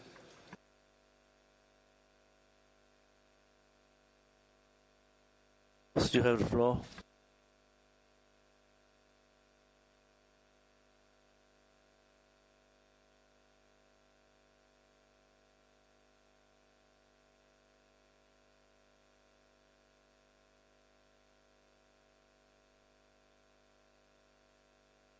I give the floor to Switzerland, please. Merci, Monsieur le Président. Il nous semble nécessaire de faire 2 points. Et le premier est de nature formelle. Cette construction de ce viaduc maritime se passe certes à l'extérieur du bien, on en est bien conscient, mais sa position, donc la position de ce viaduc, n'est pas la question décisive. Les règles du patrimoine mondial veulent que les impacts sur les biens inscrits sont à considérer aussi s'ils viennent de l'extérieur. Et cette règle a été formalisée dans le paragraphe 112 des orientations, et je vous cite, « Cette approche s'applique au-delà du bien en tant que tel et inclut tout son tampon ainsi que le cadre physique plus large. » L'argumentation qui veut que le viaduc ne serait pas à considérer parce qu'il se trouve à l'extérieur du bien est donc, à notre avis, pas recevable. Le deuxième point est de nature matérielle, parce que quel est l'impact de cette œuvre d'infrastructure sur le bien ?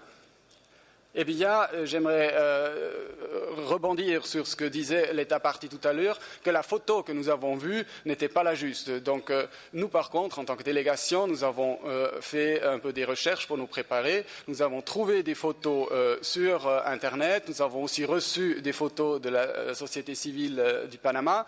Et j'aimerais demander, parce que je sais que le Centre du patrimoine mondial est également en possession de ces photos, de nous montrer donc ces photos qui permettront plus facilement au comité de construire le jugement et notre avis sur l'impact de ce bien qui, à nous, paraît évident.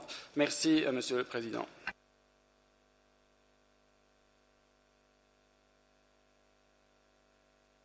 Oui, je donne la parole à la Russie, please.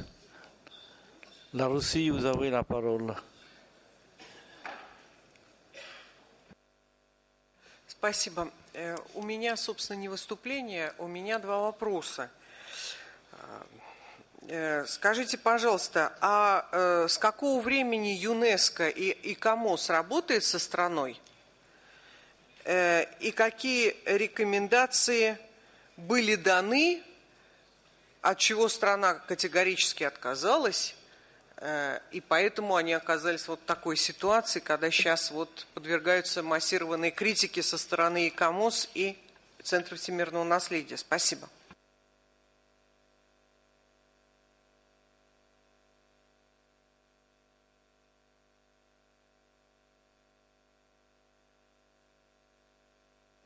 Oui, je pense que le secrétariat et le COMOS, vous avez la parole. Thank you, Mr. Chair. In response to the question posed by the honorable delegate from Russia, the committee might wish to recall that the issue of the Cinta Costera, as noted in the State of Conservation report, was first raised to your kind attention in 2009. A subsequent reactive monitoring mission was carried out in March 2010 within the context of another visit to the other World Heritage property in Panama, Portobello. In October 2010, another mission went to the property, and in 2011, we had planned for a technical working group to meet with the state party to identify at that stage what the best course of action would be to address what we recognize, as we note in the report, a need to improve the traffic solutions. We have never said this is not a valid need. What we have attempted to work with the state party on is to identify the best possible solution. The committee might wish to recall also that we pointed out in the clarifications made to your kind attention last year that the mission recommended that caution needed to be placed in case an option to explore a tunnel was considered. ICOMOS and the reactive monitoring mission at the time did not reject the tunnel option. It just warned that caution needed to be exercised in case this option was available. As I said, the window of opportunity to collaborate, which was a result of the World Heritage Committee meeting in Paris, was expected for September 2011. Regrettably, that mission never materialized to allow us to upstream the decision-making process. Thank you.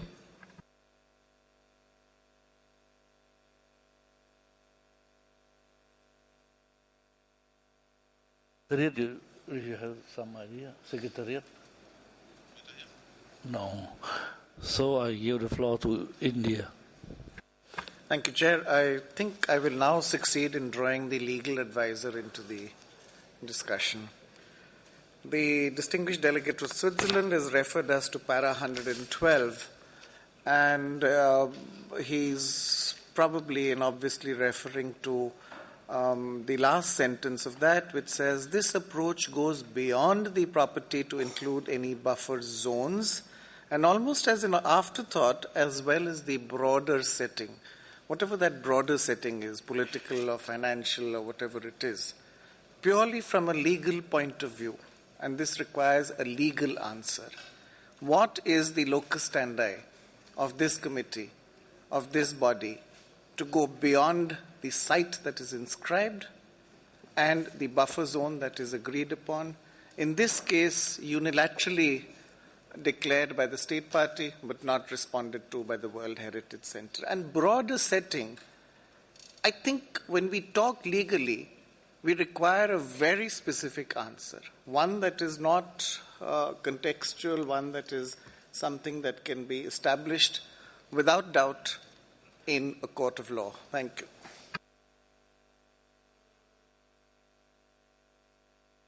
The floor to legal advisor, please. Thank you very much, Mr. President. In response to the question by the distinguished delegate of India, I'm afraid I won't be able to give you an answer that is unequivocal and that can stand in a court of law. Having said that, I think I have to digress a bit, and I have to explain that you have here what is called in law a hierarchy of norms. There is a very famous German philosopher, Kelsen, who developed the theory of the hierarchy of laws and talks about what is called the Kelsenian pyramid, and where you have laws of a higher order and of a lower order. You here have a convention, and the convention binds all member states and all the state parties to the convention, and the article that is of fundamental importance in this convention is that is Article 6 of the convention, I think it is, that while fully respecting the sovereignty of states on whose territory the cultural and natural heritage is situated, and without prejudice to property rights provided by national legislation, the state parties to the convention recognize that the heritage constitutes a world heritage for whose protection it is the duty of the community as a whole to cooperate. That's why when a site is inscribed by this committee, that site becomes a sort of property of all the world. That is the basic rule, the convention that binds all member states. The convention also establishes a committee, and the convention also asks that the committee adopts its rules of procedures. That's the second set of rules. Those rules can be amended by the committee, they can be suspended by the committee.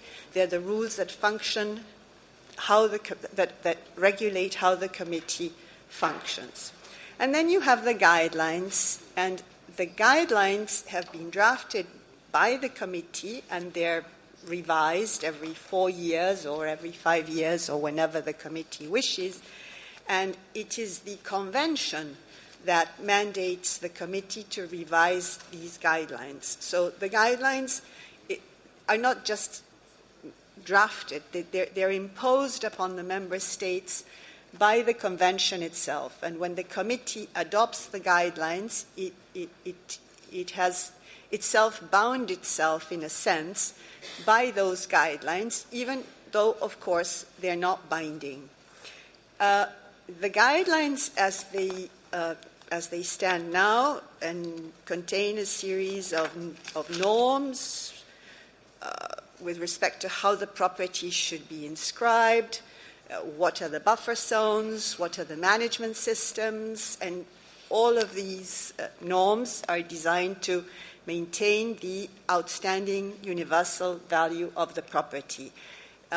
I think that the Secretariat of the Committee, of the Secretariat of the World Heritage Center, for example, Dr. Rossler is an expert on the convention and on the guidelines and knows the processes better than I, but it is these guidelines that determine how states should preserve the property after the property has been inscribed.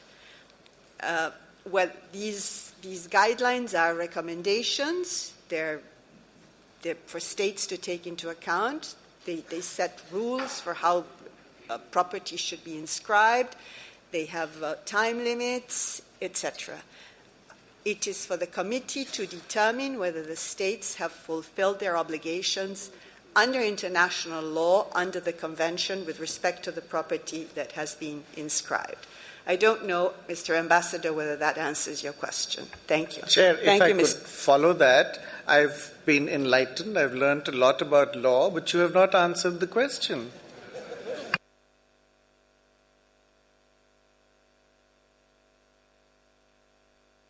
The floor to the General Director, Deputy General Director. Sorry, thank you, Mr. Chairman. Sorry, I dare to intervene because I think it's, there is a very big issue here. We are in a difficult territory, and perhaps we can discuss a little bit on some principles. And I know that I will not find a definite outcome. In fact, Ambassador Beroy, I don't think your question could be answered in legal terms, because there is not enough development of our rules and operational guidelines. I actually think that there will never be a development to that point, because not everything can be regulated. We will not be able to regulate every possible case. This is why we have every case is examined one by one. Otherwise, if we had perfect regulation, we will just implement them. In case we don't have exact norms, I think we have to refer to two elements which are constituent of every professional process, and this is a professional process. One is the experience. Somebody calls it jurisprudence. So the previous cases, very important to see what happened in the past. And the second are the professional principles. We'll make some examples. Jurisprudence shows that the committee has consistently, in the past at least 15 or 20 years, looked into the impacts of, say, constructions or events that happen outside of the property. Not necessarily only in the buffer zone, but also outside of the buffer zone. And this is quite reasonable, and I think the orientation opens up to this possibility, because things can happen outside and have an impact inside. This could affect both cultural and natural sites. And the committee has taken this approach. You may remember that we have discussed for many years the case of London, for instance. All of the constructions that take place in London are outside of the buffer zone of the site as are inscribed. I think it was recalled today, the case of Cologne. Okay, Cologne was a mile away from the cathedral, and yet it was considered by the committee. The case of Isfahan, for instance, I remember the case of Potsdam also in the past. St. Petersburg was outside of the buffer zone. The foreseen skyscraper of Gazprom was completely outside of the buffer zone, and yet the committee spent for many, many years a lot of time discussing the potential impact. And I could go on because there are many cases, some of them will come. So I think the committee can and should consider impacts coming from outside. It's part of the orientations and it's part of your experience, it's part of your practice. Then you have other tools. You have charters and recommendations. Some of them are UNESCO, some are not.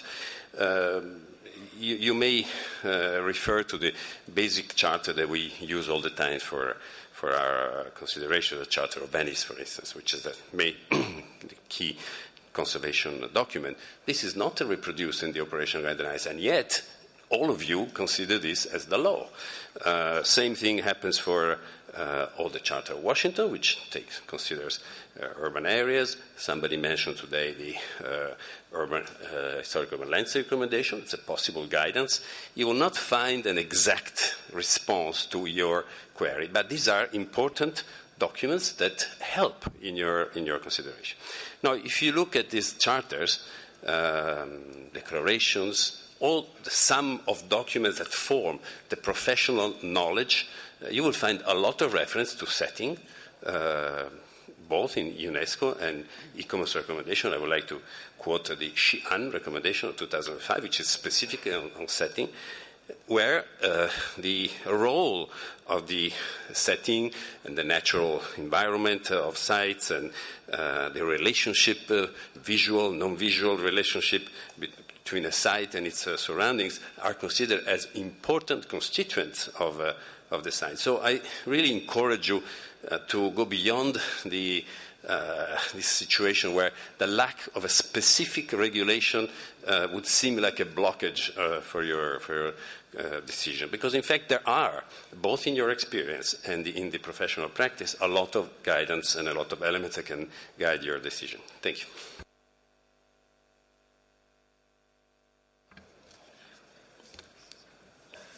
I thank the Deputy General Director. It's recent, the State Party did raise the idea concerning the photo. Yes. Yeah. And the Swiss aussi a soulevé cette idée de photo. Est-ce que ECOMOS ou le secrétariat peut avoir quelques clarifications? Yes, Mr. President, the photographic material has been made available for projection, and it's actually on the screen. The first image we're looking at comes from the State of Conservation, from the presentation made by the State Party in September 2012.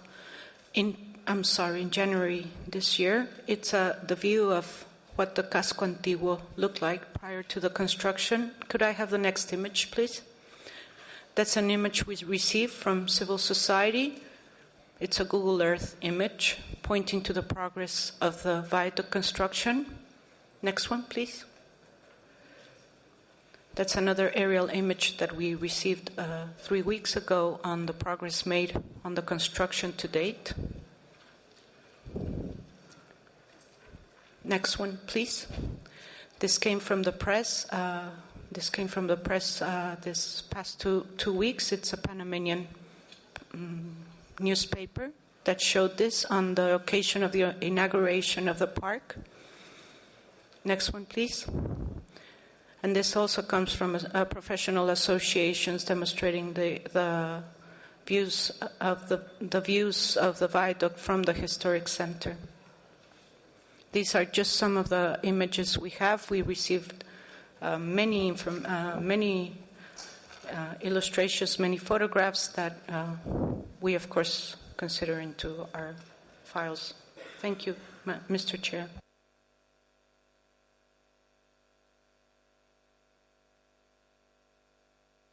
Je donne la parole à Lamali, please. Merci, Monsieur le Président. Monsieur le Président, nous sommes devant une situation délicate, mais ça ne veut pas dire qu'il n'y aura pas de solution. Moi, j'ai une autre analyse de cette situation.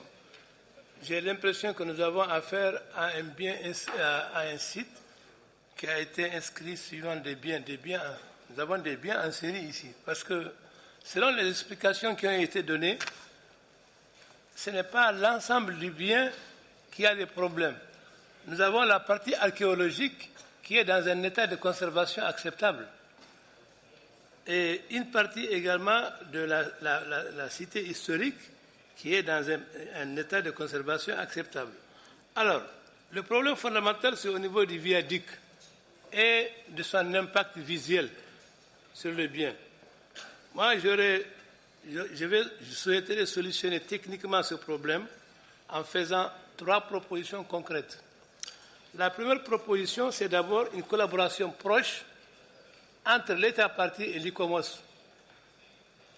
La deuxième démarche consiste, dans l'avenir, si c'est accepté, à procéder à des modifications de limites pour pouvoir se limiter aux parties du bien qui sont encore bien conservées.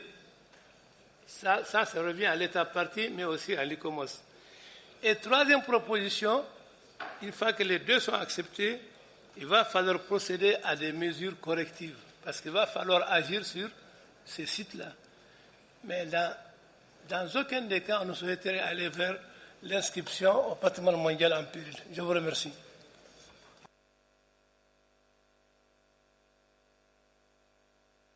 Puis je tourne vers la Suisse. Oui, vous avez parlé des photos.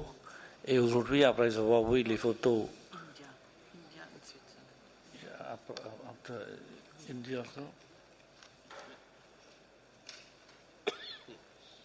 la Suisse a soulevé le problème. Oui, et vous avez déjà vu les photos. Oui. J'aime que vous partagez votre impression après avoir vu ces photos présentées par l'ICOMOS. Merci, Monsieur le Président. Merci aussi de nous avoir montré ces photos et ces images. Je crois qu'ils nous aident beaucoup à comprendre la situation. À notre avis, cette construction du viaduc a un impact négatif grave sur le bien, car elle annihile toute relation du bien avec la mer. On a entendu avant que cette partie a comme attribut pour la valeur universelle exceptionnelle sa position côtière et son contexte particulier pour le développement de ces sites construits dans cette région du monde. C'est pour cela que nous pensons que la valeur universelle exceptionnelle est gravement atteinte de cette propriété, de ce bien. Et nous pensons que l'inscription sur la liste en péril est la moindre des choses qu'il faut envisager aujourd'hui. Merci. Je donne I give the floor to the delegation of India. Thank you, Chair. I've had a look at the photographs too, and I think they are significant, and I think that they significantly add to the value of the property. When you look at the Golden Gate Bridge, when you look at Sydney Harbour, all of these are infrastructure developments that have provided infrastructure access, equity, and yet added to, let me say, the aesthetics and the beauty of the place. But let me go back. I mean, I've got a position where the legal advisor has not been able to help us. I've got a position where Mr. Bandarin has referred to so many different not conventions, but so many different resolutions or whatever they are.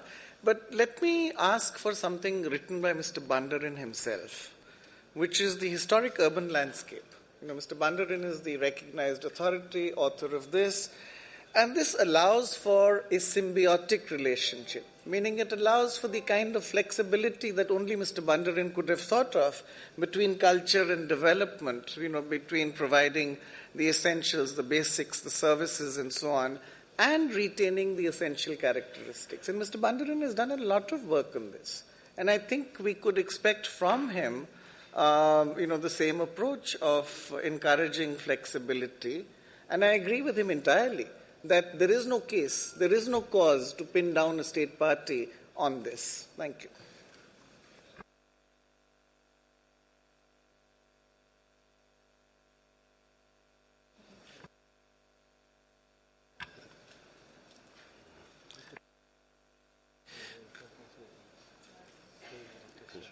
Thank you, Chair.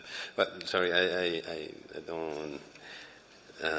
don't know what the question is. First of all, let me say I'm not the authority. I think the authority is you, member states, that have approved the historic urban landscape recommendation, which is and remains a document for conservation.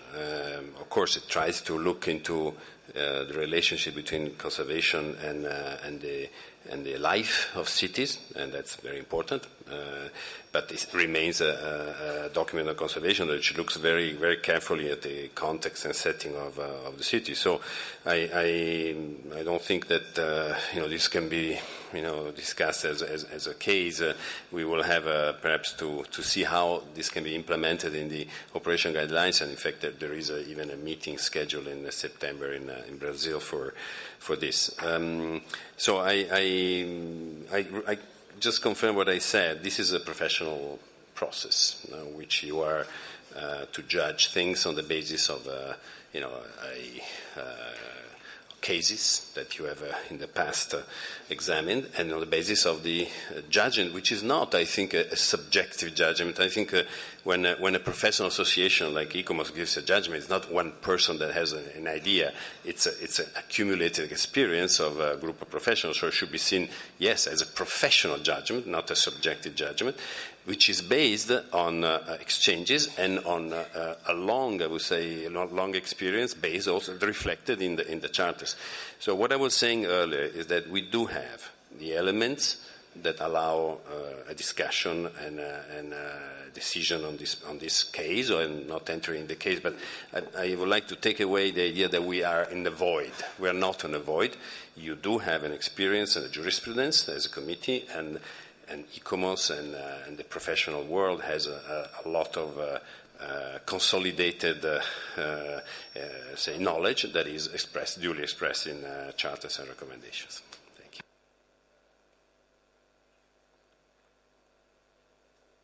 Oui, il y a beaucoup de délégués qui demandent la parole. Alors je vais commencer par Qatar. Qatar, vous avez la parole. شكرا سيدي الرئيس. تطرح مرة أخرى مشكلة الصور والزوايا، ولعل الفنانين والممثلين والمغنين والمغنيات يعرفون هذه المشكلة. فإن زاوية الصورة تؤثر على المشهد بشكل عام. نعتقد بأن الدولة الطرف يعني كانت قد عندما شرحت لنا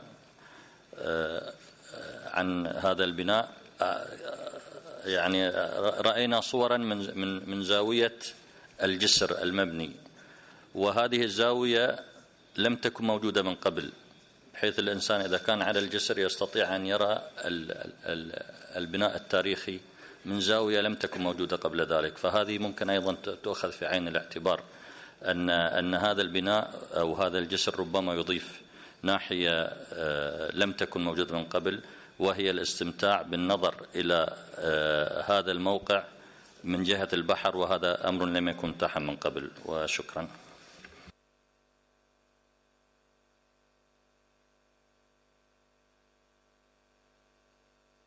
La délégation de South Africa.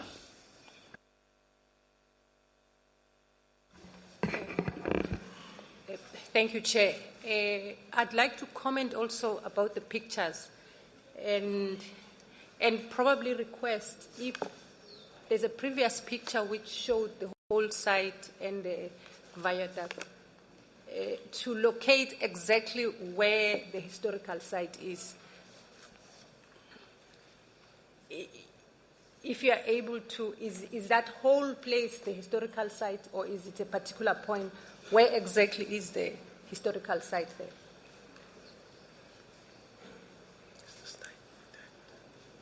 If you can just ring it, if it's possible. Thank you, Chair. It's the peninsula. That's a historical site. I don't know how to point.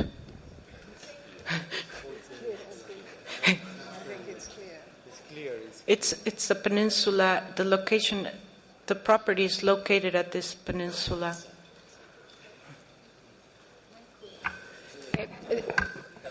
Hello. If I can have the next picture, then I just wanted to clarify something. The next picture, the one that was on when we... The next one.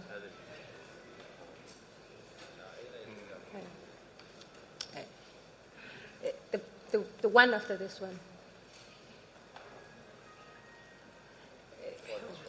Okay, we're not getting exactly to the one I meant. There's one with houses in there. From my just viewing this one, yeah.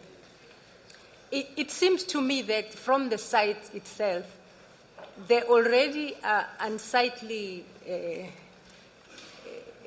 village or whatever around the site itself. And for me, I think it does improve the viaduct does improve the view because it sort of cordons off the unsightliness and packages the site much better than it was, as far as I can see. And if I can...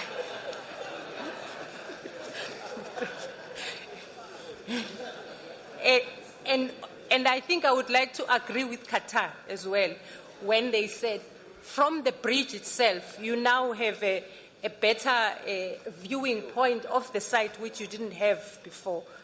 So I think this actually does enhance the heritage site rather than hinders it, just from my layman's point of view, looking at the pictures. Thank you.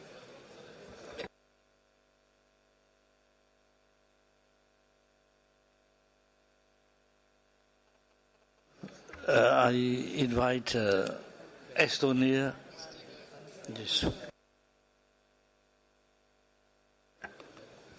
Thank you, Mr. Chair.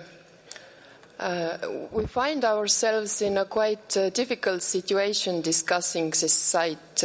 There is the issue of the viaduct, the impact of which on the property is quite evident. And there is the second issue of receiving controversial information from the report in front of us and from the state party in the middle of the meeting.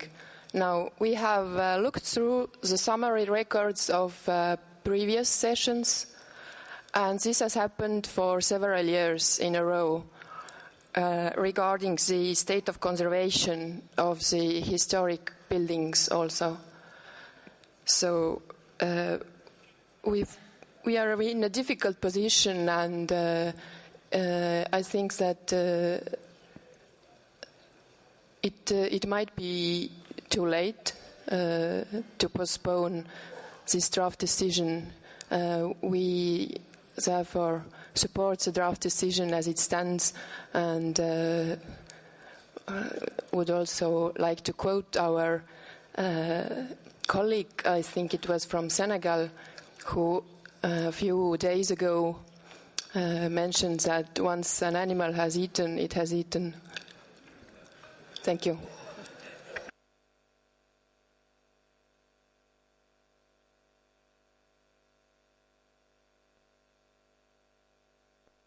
I invite Russia to take the floor.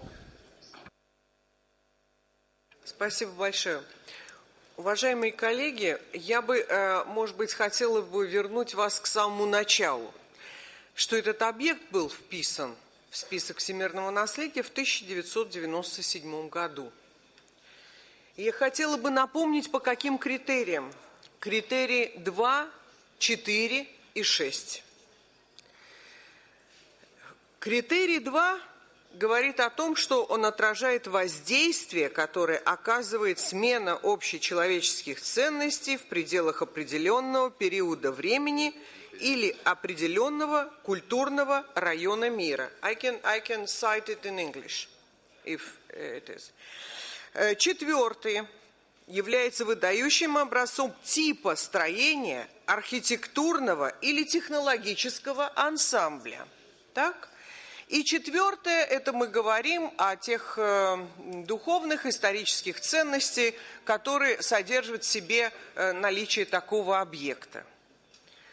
Значит, нигде, когда вписывался этот объект, не говорится ни о ландшафте, ни о культурном ландшафте, ни о морском ландшафте.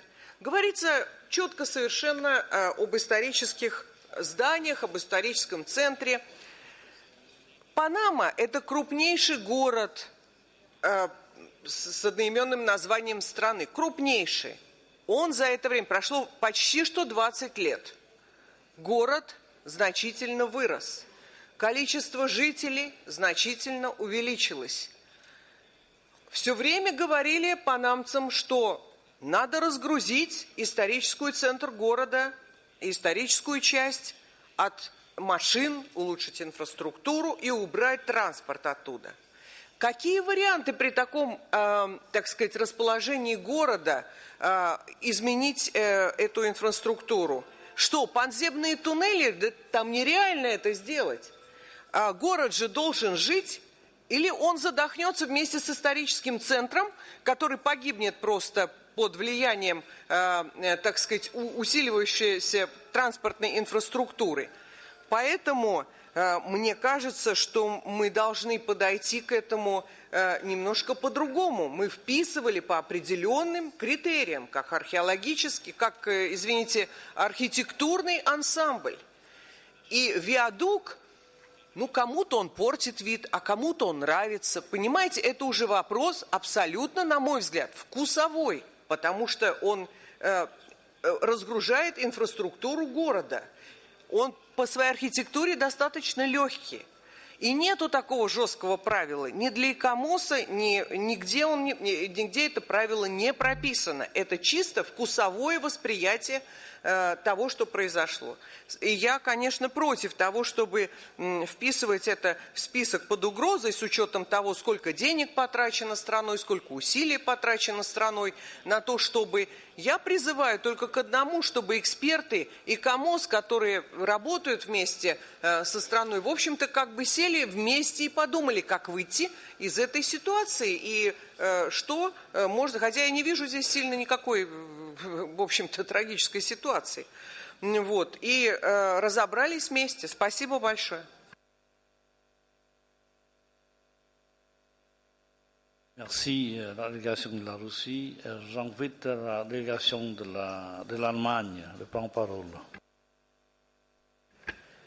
Thank you, Mr. Chair, for giving me the floor. I listened carefully to the juridical explanations and note that especially the Honorable Ambassador of India is not satisfied with the information obtained. I'm not a lawyer. Therefore, I like to bring to the attention of the World Heritage Committee the decision of the Federal Constitutional Court of Germany concerning the Dresden-Elbe Valley. The Constitutional Federal Court stated that the fulfillment of the protection mission of the World Heritage Convention is first and foremost a function of the sovereign state parties. The court stated the World Heritage Convention does not offer in its conception or its wording absolute protection against every change. The first further stated that the fulfillment of the protection mission, I stated, it is possible under constitutional law that the will of the citizens or the state can prevail in a conflict concerning plans for the further development of a cultural landscape. In consequence, the possible disadvantage arising from the decision, for instance, the loss of the World Heritage status and the concomitant loss of prestige, has to be accepted. I think that is the case we have to deal with.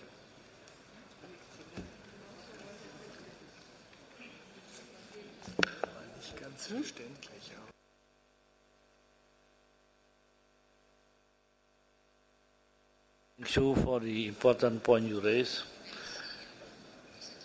I invite the Switzerland delegation to take the floor. Merci, Monsieur le Président.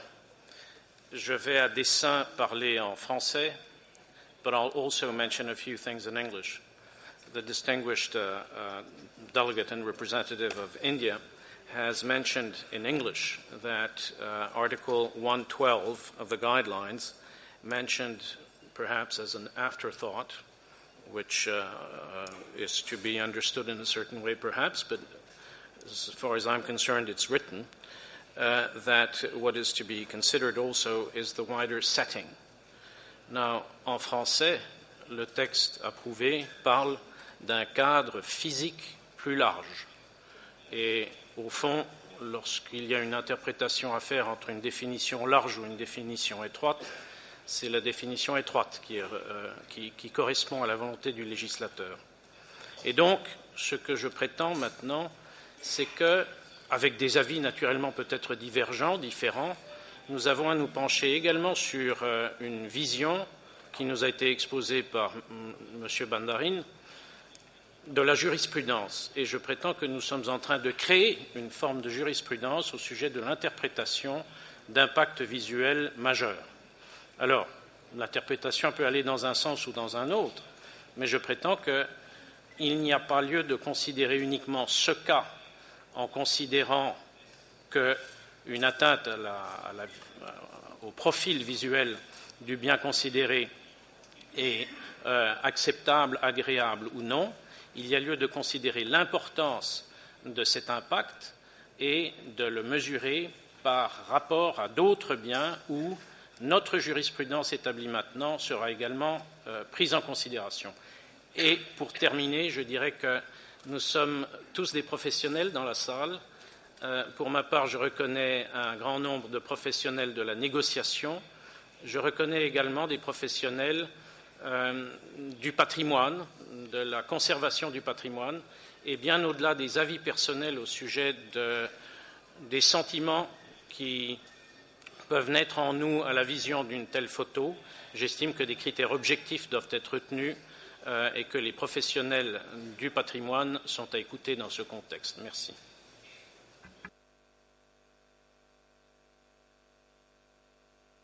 J'invite la délégation de la Thaïlande de prendre parole. Thank you, Mr. Chairman. I think everyone here agrees with me that we come here to protect the heritage site, not to destroy it. If you agree with me, I think that we have to thank the government of Panama who helped build that viaduct that will protect the sea wave or problem to destroy the heritage site. I think this is the mission that all of us have to thank to the Panama government. If I wish to be allowed to go beyond that, we all know that Panama is burdened with trade and transportation between the two oceans, which is very important for the development of the world. That's the reason why they have to extend the Panama Canal. And when finished, the transportation and movement in the canal will be extended and definitely will affect the sea lane in the area and will affect the heritage site at all. And listen carefully to the Panama explanation. They do not justify to face the capital punishment to put them in the heritage list in danger. Thank you, Mr. President.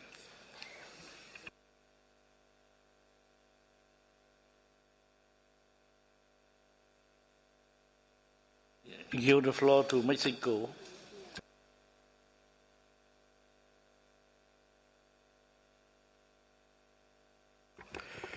Gracias, señor presidente. Nosotros quisiéramos reiterar al comité el tomar en cuenta los documentos normativos que rigen a esta convención para tratar estos puntos. El señor Bandarin nos recordó, y creo que olvidamos siempre, documentos fundamentales que derivaron en esta convención, como es la Carta de Venecia, y creo que son los documentos a los que nos tenemos que apegar para decidir correctamente en este caso. Gracias.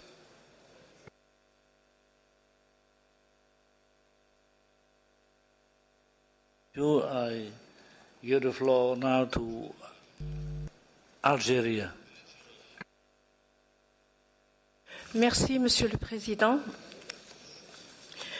Nous allons encore une fois débattre de la zone tampon et du développement et de la préservation du patrimoine. L'année dernière, À Saint-Pétersbourg, ce dossier a soulevé un débat très, très important sur le fait que certains États se préoccupent des projets de développement et se désintéressent totalement de ce qui est l'essentiel, c'est-à-dire le patrimoine classé, donc les sites classés patrimoine mondial, et font des projets et délaissent ces sites. Je crois savoir que le Panama a fait beaucoup d'efforts pour la prise en charge de la ville historique et du site archéologique. Beaucoup d'efforts. Il y a eu une étude d'impact qui a été établie et dont nous ne connaissons pas les résultats. Une étude d'impact sur les critères pour lesquels les sites ont été inscrits, donc ont été classés. Par ailleurs, lors de l'inscription du site, des deux sites, donc le site archéologique et la ville historique, y avait-il ou non zone tampon? Je ne crois pas avoir entendu qu'il n'y en a pas. J'ai cru entendre qu'il n'y avait pas eu d'envoi récent. Mais lors du classement, y a-t-il eu une zone tampon? Maintenant, pour la zone tampon, nous nous tenons au texte établi et nous avons bien compris ce que la juriste, donc la conseillère juridique, vient de nous dire. Et bien entendu, dans notre pays, les instruments internationaux se placent au-dessus des instruments nationaux. Cependant, les instruments nationaux prévoient toujours des zones de protection. Et je crois que pour le Panama, c'est le cas. S'il y a une zone tampon qui a été acceptée lors de l'inscription, l'article 104 l'a définie. Il l'a définie. Je ne voudrais pas lire parce que je suis déjà en retard dans ma prise de parole, mais ils disent que la zone tampon elle-même doit inclure l'environnement immédiat du bien proposé pour inscription, les perspectives visuelles importantes et autres aires ou attributs ayant un rôle fonctionnel important en tant que soutien apporté au bien et à sa protection. Donc, il s'agit de la définition de la zone tampon. Il ne s'agit pas, cette définition ne prend pas en considération l'extérieur de la zone tampon. En tous les cas, c'est la rédaction en français et c'est ce que nous comprenons. Donc, s'il y a une zone tampon, voyons si ce viaduc s'inscrit dans cette zone tampon. Par ailleurs, l'avis de la société civile est très important. Je voudrais demander à l'État partie comment les populations perçoivent cette construction. Est-ce qu'ils se sont appropriés cette construction? Nous nous en désintéressons.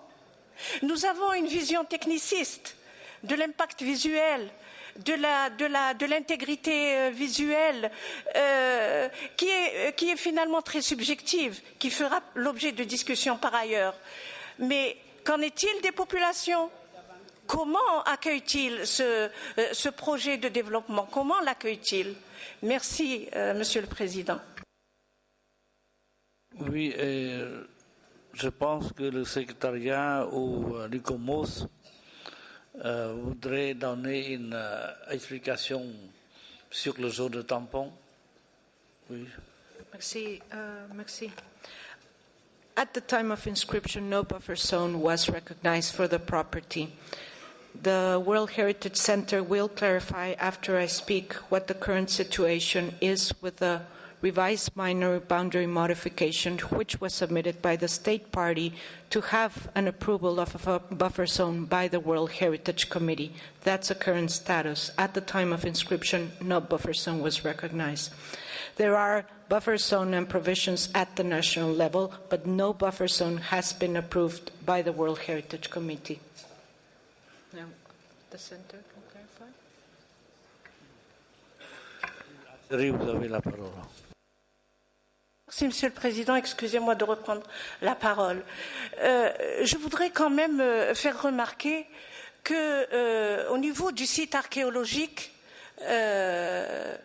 classé patrimoine mondial, il y a déjà un viaduc qui a été installé depuis longtemps. Personne ne l'a remis en question. Pourquoi? Merci, Monsieur le Président.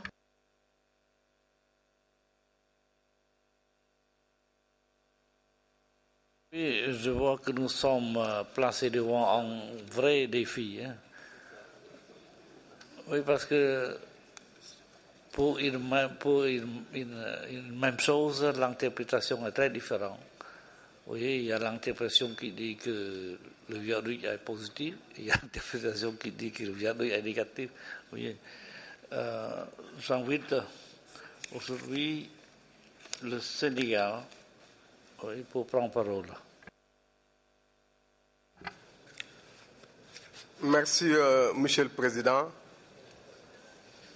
Je vais choisir volontairement d'être un peu impertinent en convoquant simplement les anciens. Quand je parle des anciens, je parle vraiment des classiques qui nous ont transmis les notions de patrimoine.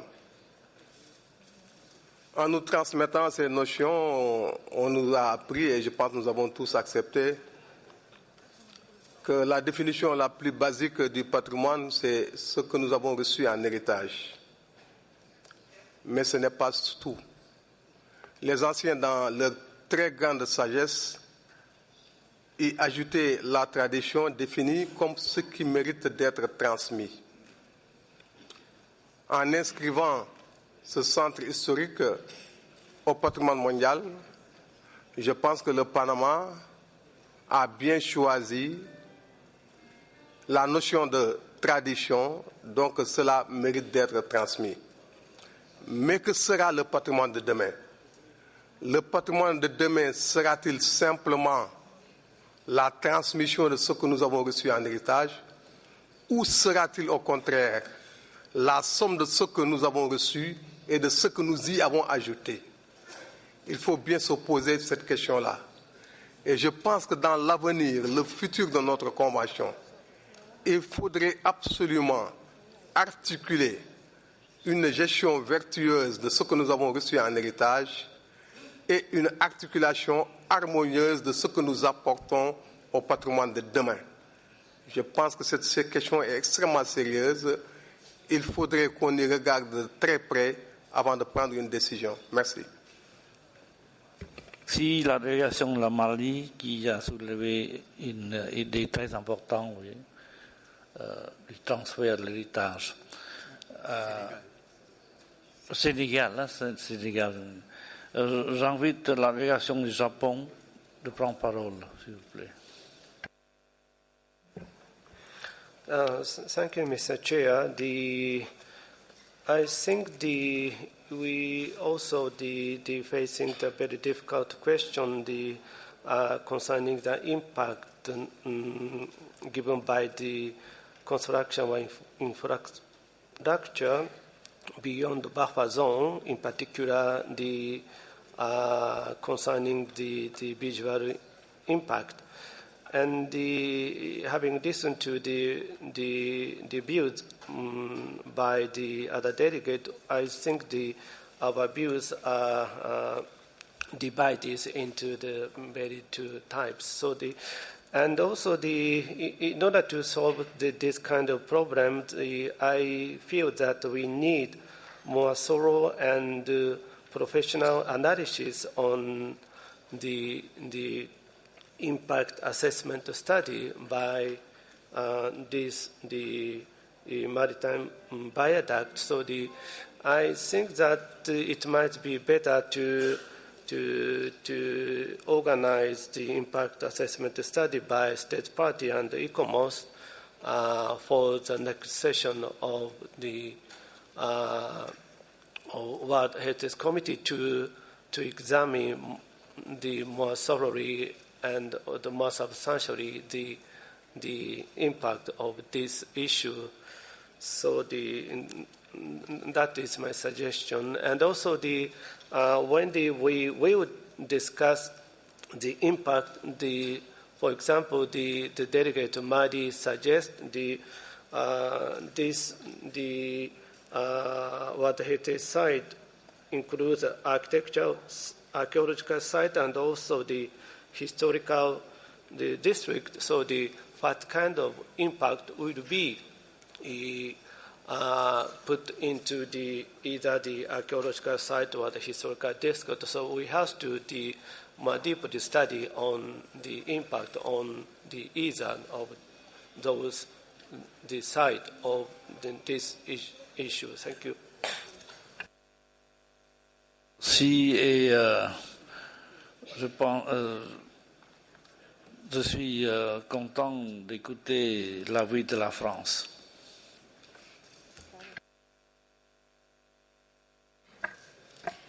Merci, Monsieur le Président. Quelle responsabilité. Donc, la situation économique a changé, comme l'a d'ailleurs souligné notamment la Fédération de Russie. La vie de la ville a évolué. Les travaux que nous voyons ont constitué, ont forgé un nouveau paysage autour du bien. C'est un fait. Il faut en prendre acte.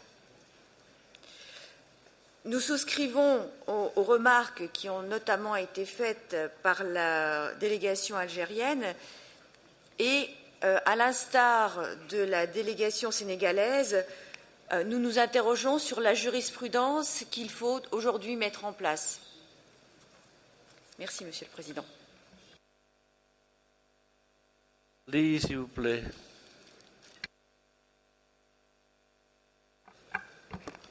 Merci, Monsieur le Président. Je pense qu'on est devant un dilemme, le beurre et l'argent du beurre. Il y a un problème de développement qui se pose. Les gens veulent se développer, entre guillemets. Il y a des sites archéologiques. Les cas se posent à Djéné, on va peut-être en parler. Le maire de la ville demande à ce qu'on déclasse des sites archéologiques pour faire des constructions. Nous, on a dit non. On a même engagé une procédure pour obtenir titre foncier pour ces sites archéologiques-là. Même l'État ne peut plus les déclasser.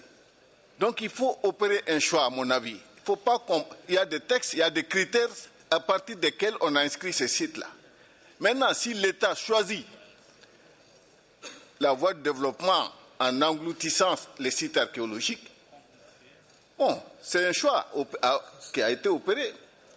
Mais si au contraire, il cherche à concilier, il faut trouver la solution. Et ça, c'est le travail des experts.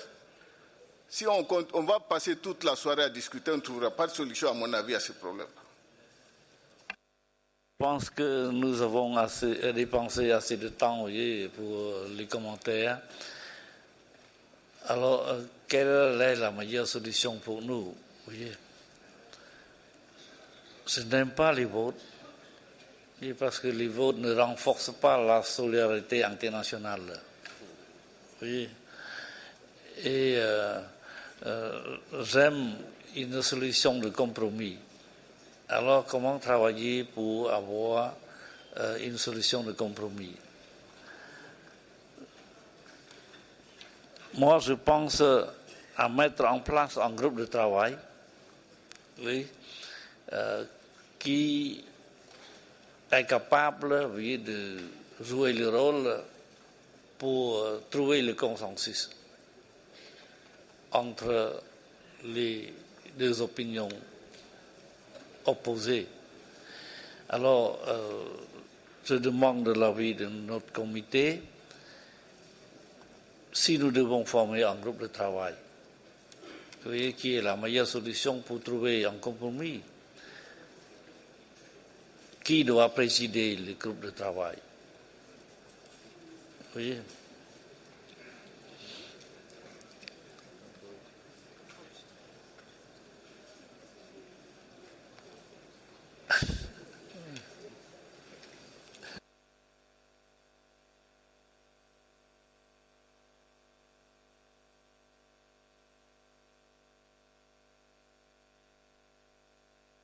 Une proposition?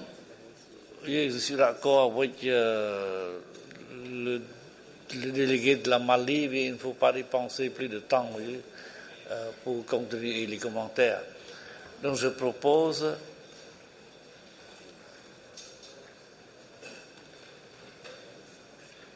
une personnalité qui a été aussi un expert du patrimoine, oui, pour présider un groupe de travail, oui, et qui doit commencer à travailler demain matin. Oui. Je demande si le comité peut accepter son Excellence M. Rouborat, chef de la délégation du Cambodge, qui a travaillé depuis plus de 30 ans dans le domaine du patrimoine et qui est aussi le directeur adjoint, oui, de notre autorité, le directeur général adjoint de notre autorité de l'Apsara, en charge de la préservation et du développement durable de Angkor. Oui. S'il n'y a pas d'objection, oui.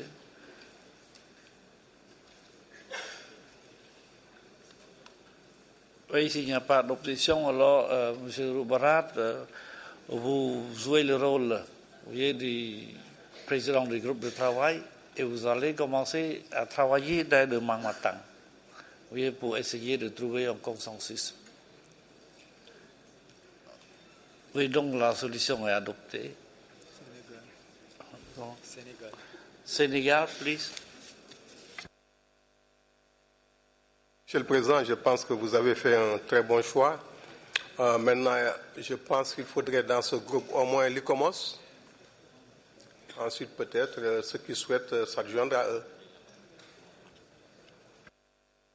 Je pense que le groupe de travail va englober tous les parties concernant. Oui. Monsieur Son Excellence M. Roubarat va discuter avec le centre, vous voyez, pour comment inviter les parties concernées dans le groupe de travail et on peut commencer à travailler dès le demain matin. Oui, donc c'est adopté comme ça, oui, le groupe de travail. Et nous passons à notre item dans notre agenda. I now invite Mr. Morano Triana to read the list of the cultural property inscribed on the list of the World Heritage located in the Latin America and the Caribbean region, which are proposed for adoption without discussion. Please, you have the floor, Mr. Triana. Thank you, Mr. Chairman. The following 5 World Heritage properties from the Latin America and the Caribbean region and the relevant draft decisions will be adopted without discussion. Tiwanaku Spiritual Political Center of the Tiwanaku Culture, National History Park Citadel Sanssouci Ramier, Maya Sites of Copan, Honduras, Historical Center of the City of Arequipa in Peru, and the Historic Center of Lima in Peru. Thank you, Mr. Chairperson.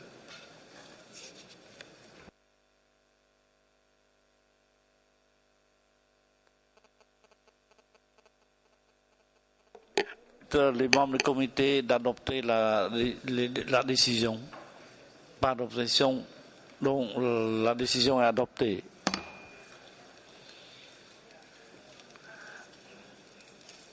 I now invite Mr. Laza Eludu Asomo from the World Heritage Center to present the report on the state of conservation of the cultural property located in the Africa region and open for discussion. Please.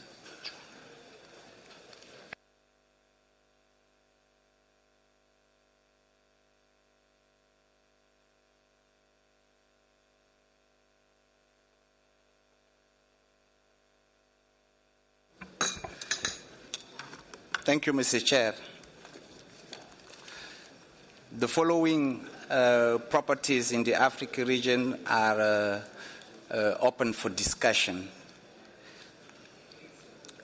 The Royal Palaces of Abomey, Aksum, Island of Saint Louis, Mapungubwe, the fossil hominid sites of Steekfontein, Swartkrans, Komdrai, and Environs.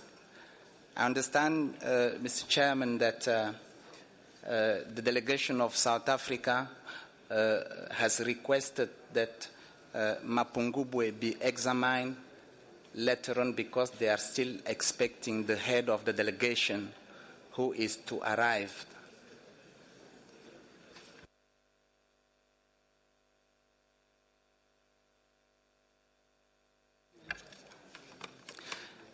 Alors je vais... le premier site pour discussion sont les palais royaux d'Abomey. À la demande du comité, une mission conjointe du Centre du patrimoine mondial, de l'ICOMOS et de l'ICOM a visité le bien afin d'évaluer son état de conservation. Les résultats et recommandations de la mission sont contenus dans le rapport qui vous a été soumis, notamment sur les questions de préparation au risque d'incendie et de gestion globale du bien. La mission a en effet constaté que le risque d'incendie est renforcé par le manque d'entretien du bien, en particulier à cause de la présence de grandes herbes qui poussent autour des bâtiments qui sont malheureusement inutilisés.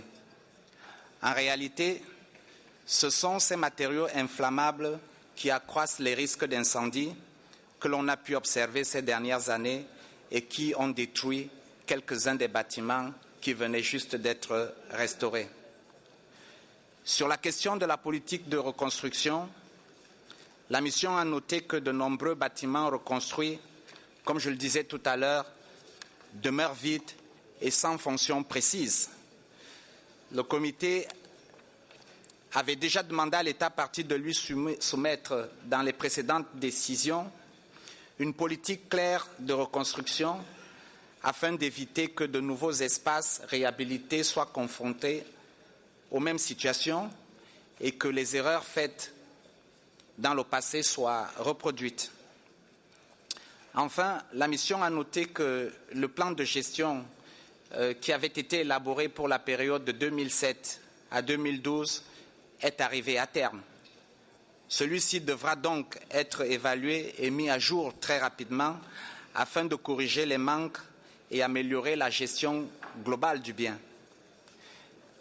À ce propos, un atelier de formation sur la préparation au risque a été organisé dans le cadre du programme de formation mis en place par le Fonds pour le patrimoine mondial africain et coordonné par l'École du patrimoine africain.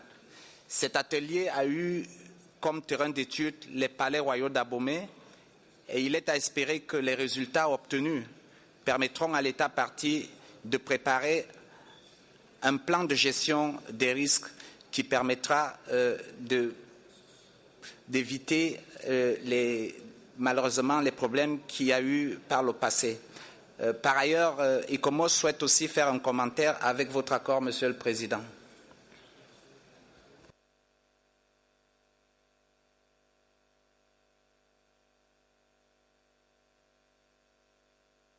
You have the floor. Thank you, Mr. Chair. Just very briefly for the sake of timing. In the case of this property, the OUV, sustaining OUV at this property is largely related to the continuation of maintenance practices. However, we do require that documentation before and during these practices is carried out for the sake of continuity and to ensure that the conditions of authenticity continue to be met. We also recognize and note our concern that management arrangements with the many stakeholders involved have yet to become fully operational, and that remains a challenge that we need to address effectively with the state party. Thank you.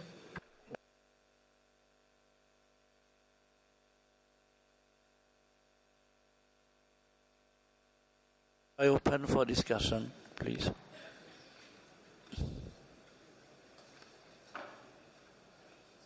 Any comment?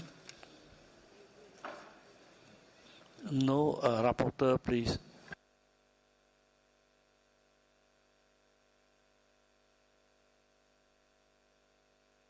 Chair, no request for amendment.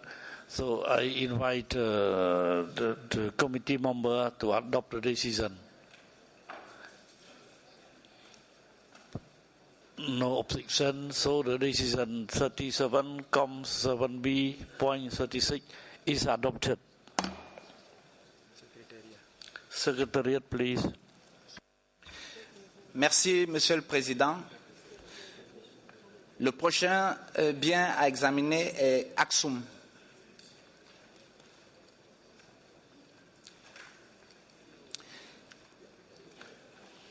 Alors pour ce bien également, à la demande du comité, une mission de haut niveau de suivi réactif du Centre du patrimoine mondial et de l'ICOMOS a visité le bien en janvier 2013. La mission était conduite par Madame Alessandra Comins, présidente du conseil exécutif de l'UNESCO. Le but principal de la mission était d'évaluer l'impact de la construction du nouveau musée de l'Église orthodoxe sur la valeur universelle exceptionnelle du bien.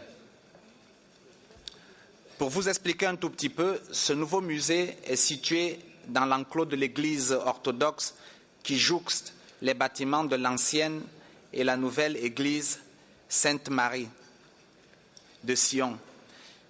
Dans le périmètre du bien inscrit, les autorités religieuses soucieuses de la conservation de leurs objets ecclésiastiques, ont souhaité construire ce nouveau musée afin de résoudre les problèmes d'espace exigus qui font que les objets ecclésiastiques, pour l'instant, sont malheureusement entassés les uns sur les autres, ce qui les met plus en danger de dégradation et ne permet pas leur accessibilité ni leur conservation effective.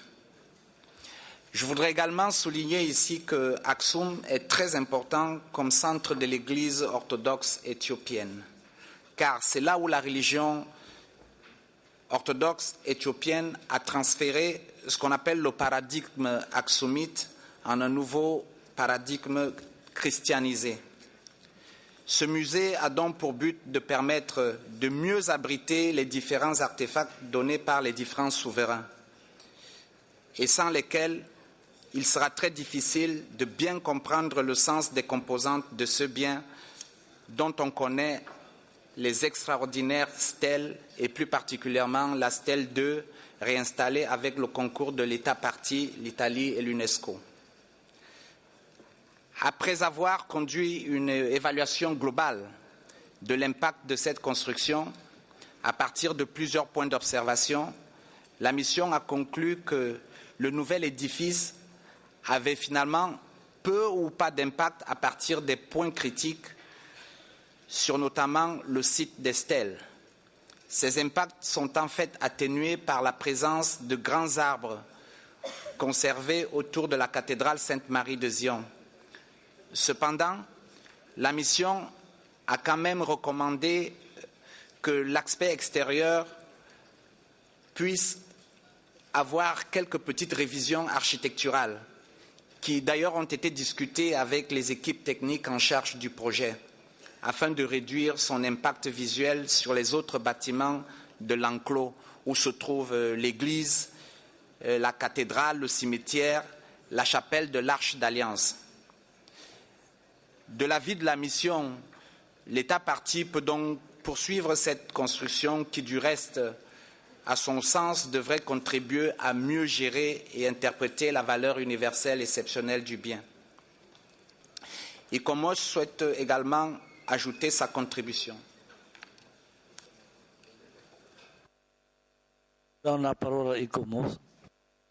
Gracias, señor presidente. The management plan for this property has yet to be formulated and approved. We note that provisions will need to be made to protect and conserve other attributes that will convey significance at a local and national level. This aspect will be crucial for the interpretation strategy that we are requesting that the state party develop for the property. We also note that it is essential to work on the clarification of the boundaries of the property and its buffer zone, and this issue needs to be resolved as a matter of urgency. Thank you.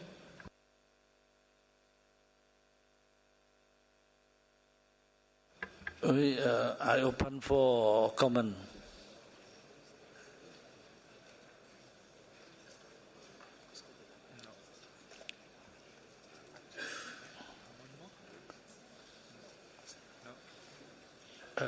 Rapporteur said that no amendment, no request of amendment. So I invite the committee member to adopt the decision number 37.7b.38. No objection, so the decision is adopted. Secretariat, please. Merci, Monsieur le Président. Le prochain bien à examiner est l'île de Saint-Louis au Sénégal. Depuis la publication du rapport sur l'état de conservation, aucune nouvelle information n'a été reçue sur la situation du bien, notamment en rapport avec les questions d'établissement des mécanismes de gestion, de contrôle des constructions, d'attribution de permis de construire pour stopper la dégradation observée du tissu urbain et de son architecture. En outre, l'absence d'un gestionnaire du bien travaillant directement sur le site, bien entendu, nous sommes informés qu'il a été nommé, est un facteur de préoccupation car il pourrait être probablement difficile dans le futur d'assurer un suivi adéquat de la mise en œuvre du programme de développement touristique qui prévoit d'aménager les quais et les places. ICOMOS souhaite également commenter sur d'autres aspects de ce rapport. Mais avant, je voudrais m'excuser auprès de la délégation du Sénégal d'une petite erreur qui s'est glissée dans le rapport concernant la date de réhabilitation du pont Faidherbe. Il s'agit plutôt de 2011 et non 2007, comme écrit dans le rapport.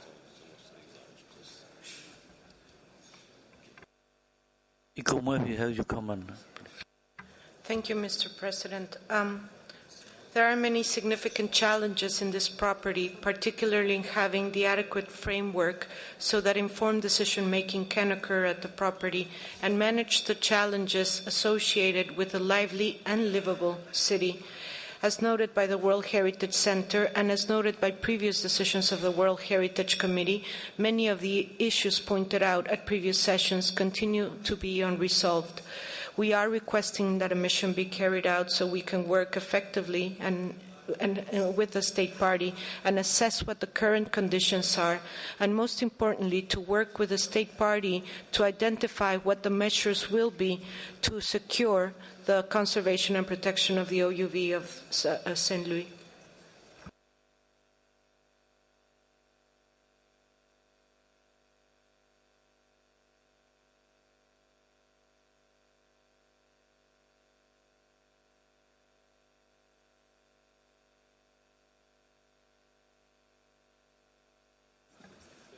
If you have comment on the amendment, please.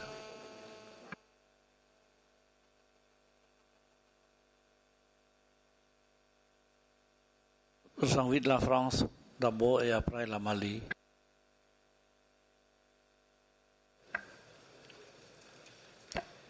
Merci, Monsieur le Président.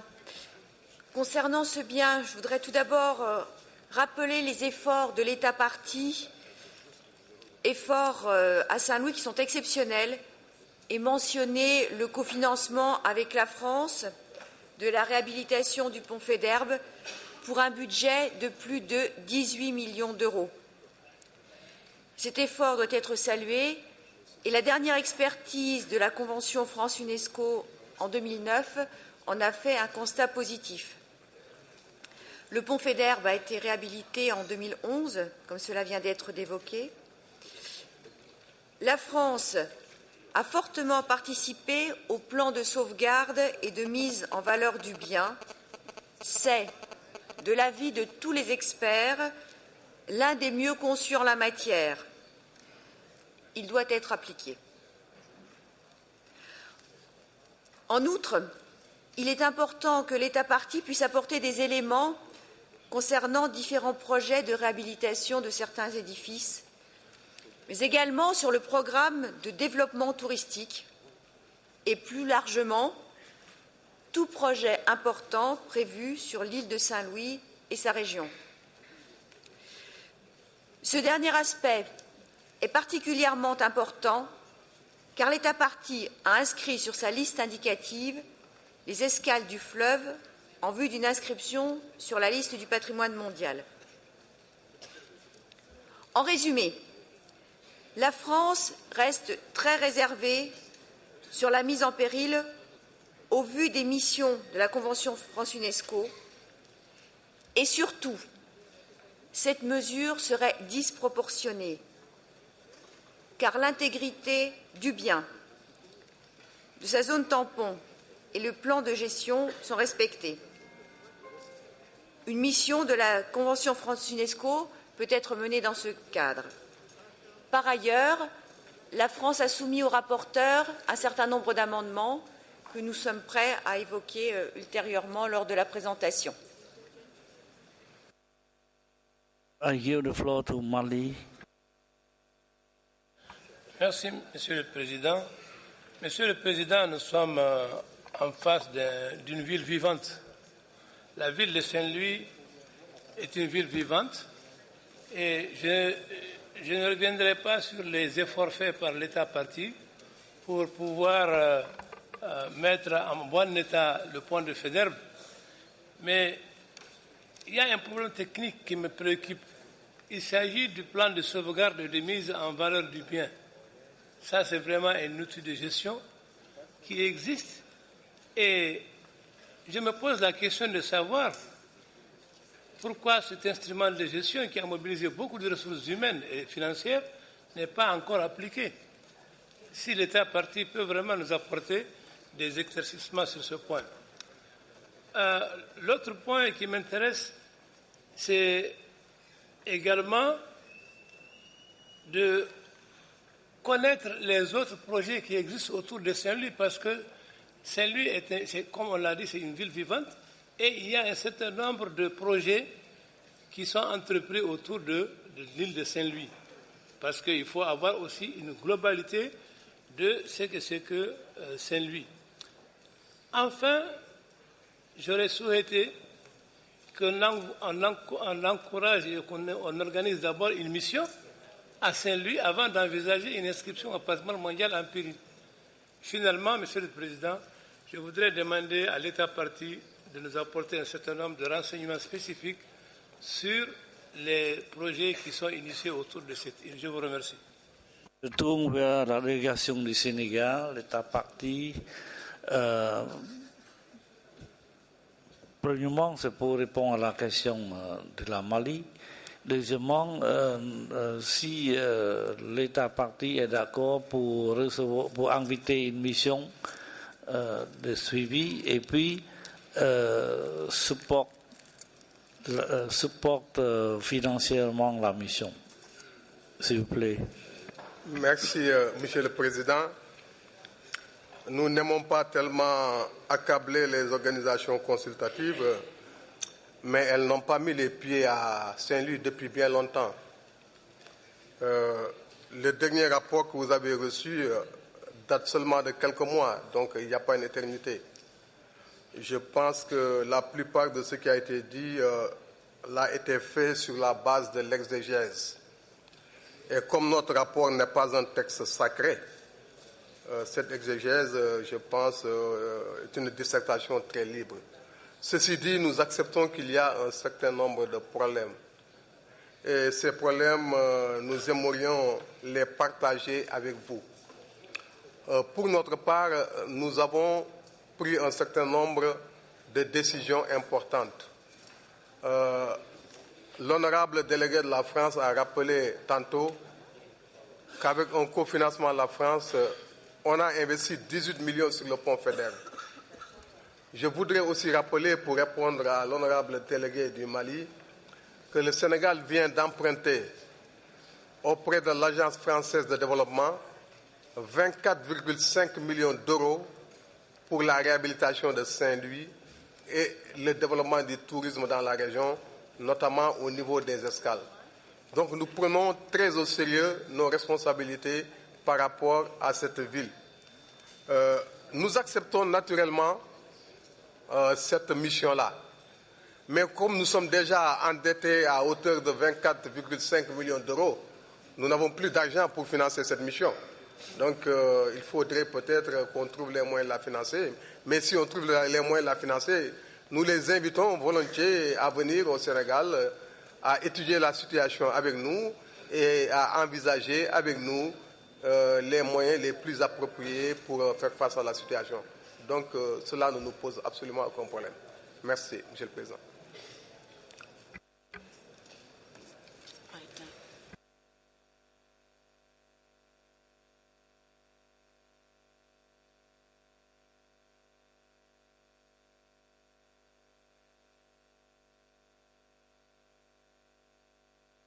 J'aime faire un éclaircissement. Oui.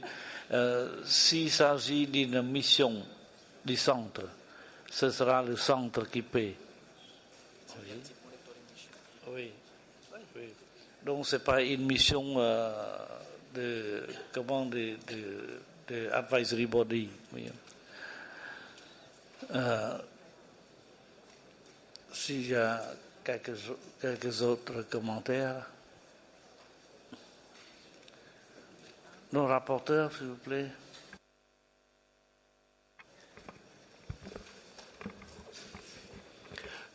Merci, Monsieur le Président. Voilà, on a les décisions en français et en anglais prêtes pour l'adoption. S'il y a des soucis, j'ai entendu que la France volontiers va apporter des éclaircissements, mais je vais vous présenter donc numéro 1, paragraphe 1, il n'y a pas de changement. Paragraphe 2, il n'y a pas de changement. Paragraphe 3, non plus. Paragraphe 4, il y a un petit changement. Paragraphe 5, A, il y a un amendement. En fait, on a barré une demi de la phrase. Paragraphe B, il n'y a pas de changement. Paragraphe C, il n'y a pas de changement. Paragraphe D, E, F sont barrés de la part de la France. Paragraphe 6 aussi, en entier. On a un nouveau 6 qui invite l'État partie à fournir au centre les informations nécessaires. Et ici, on a des apports de la France. Le paragraphe 6 finit plutôt que c'était proposé par le centre. On a un nouveau paragraphe 7. La fin du paragraphe 7 est barrée. Et on a un nouveau paragraphe 8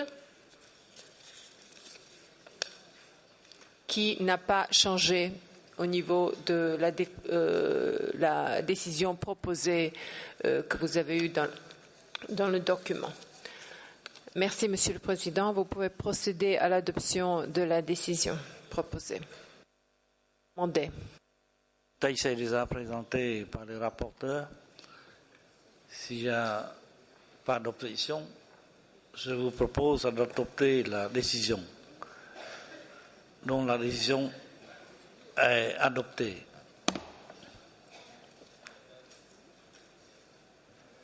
Secrétariat.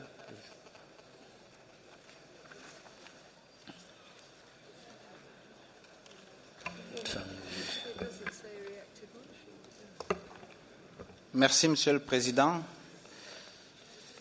Le prochain site à examiner est le bien site des hominidés fossiles de Steekfontein, soit Krans, Kromdraai et les environs.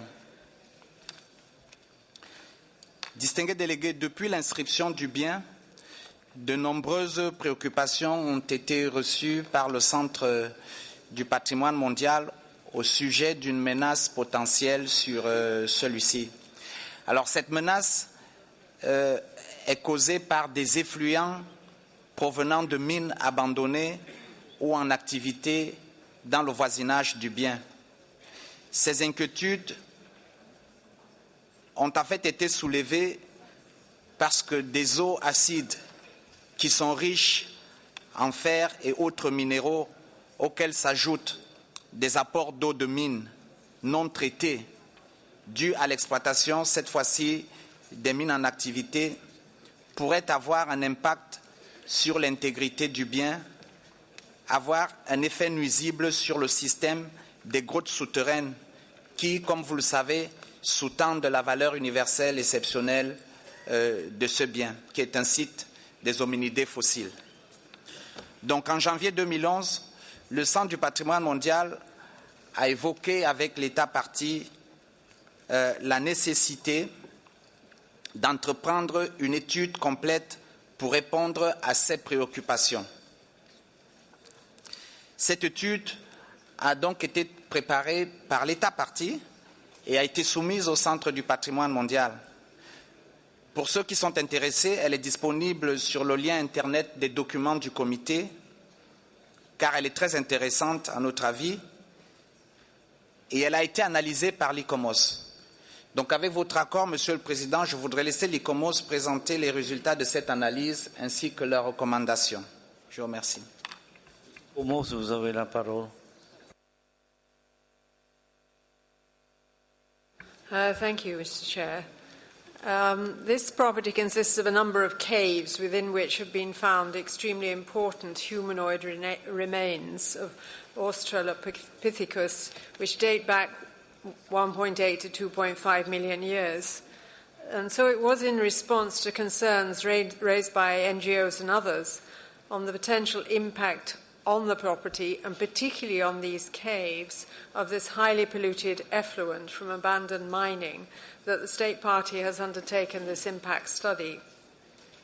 ICOMOS welcomes this particularly detailed and thorough study, which has been based on impressive field measurements and has answered some of the uncertainties surrounding this mine water issue.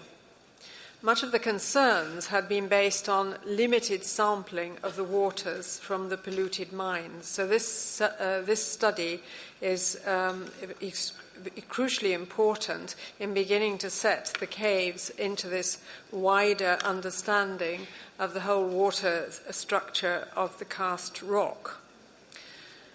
The study concluded that 9 of the 14 cave sites are at low risk, but one site has high vulnerability.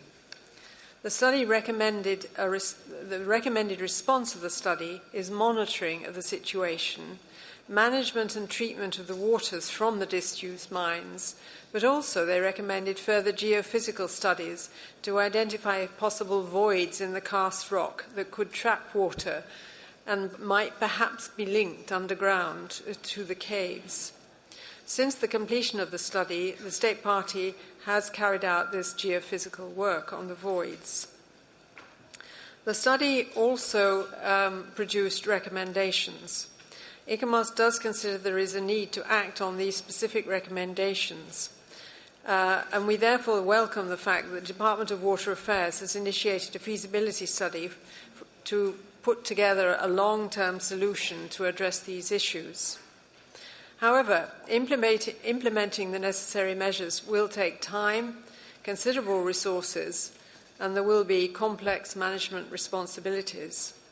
The draft decision suggests a mission by a technical expert to discuss the overall way forward for protecting the property in the medium and long term, and in particular to look at the implications of this report. Thank you.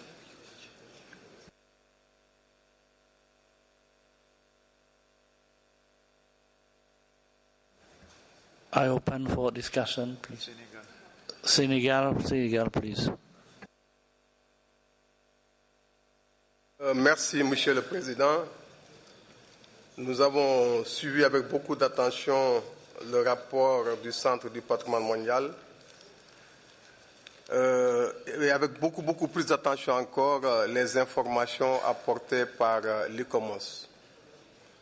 Il ressort de ce que nous avons entendu que la situation a énormément évolué et que dans les faits, l'esprit de la résolution qui nous est proposée est certainement en déphasage avec la réalité. Parce que déjà, l'État partie met en œuvre les recommandations des études conduites en 2011.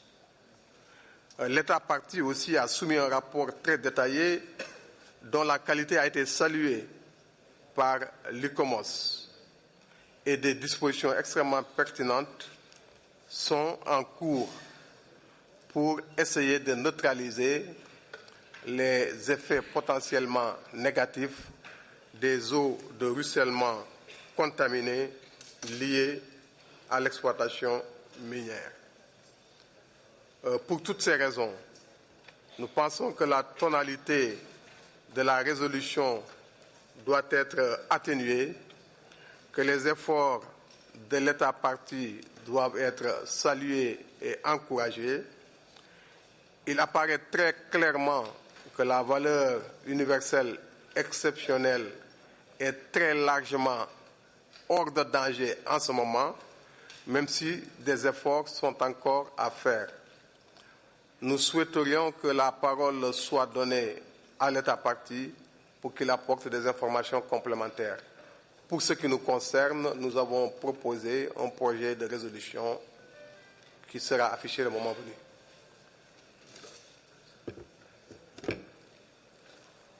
Give the floor to India. Thank you, Chair.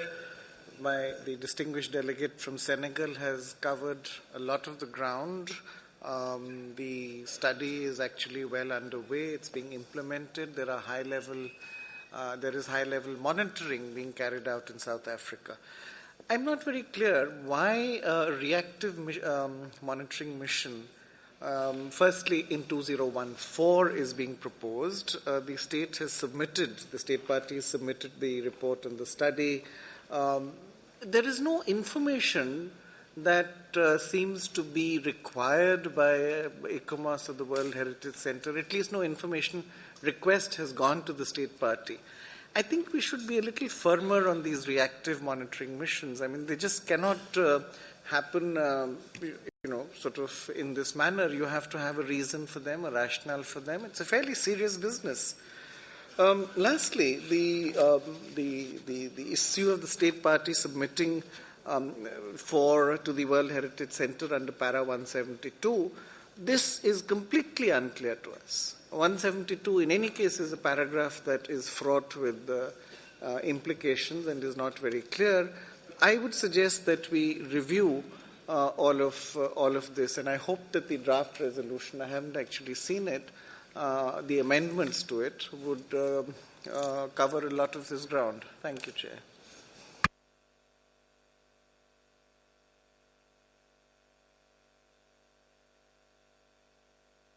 I ask the State Party, South Africa, to take the floor.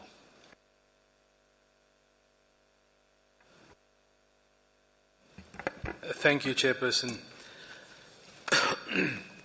I think the importance of the site has been stressed by the previous speakers, Chair. And for that very reason, Chair, it's not only a priority for the World Heritage Center, but also for the State Party. So much so that we've got an interministerial committee that was established to deal with this particular problem, Chair. The study that was, the proposed study was commissioned in terms of the recommendations and undertaken by a team of experts from South Africa's Centre for Scientific and Industrial Research. And the study made comprehensive recommendations, including further scientific surveys, management of the mine water, and the long-term monitoring. Chair, I wish to add that the State Party has since commenced with the implementation of these recommendations. The Trans-Caledon Tunnel Authority, which is a parastatal of the Department of Water Affairs, was appointed to undertake the due diligence as part of a more comprehensive hydrological study, and a report was submitted in this regard in July 2011, specifying what the immediate and the short and long-term solutions would be. This report was presented to Cabinet, Another recommendation that was followed was that a company called Rand Uranium was appointed to implement the immediate solutions in terms of the acid mine drainage issue. Chair, the team of experts that were appointed furthermore also have to report to an interministerial committee on a quarterly basis in relation to the progress that's being made in this regard.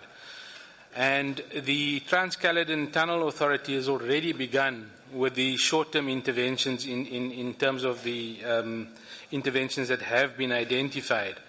And to an extent, they've also started the process for the medium and long-term recommendations to be implemented, Chair.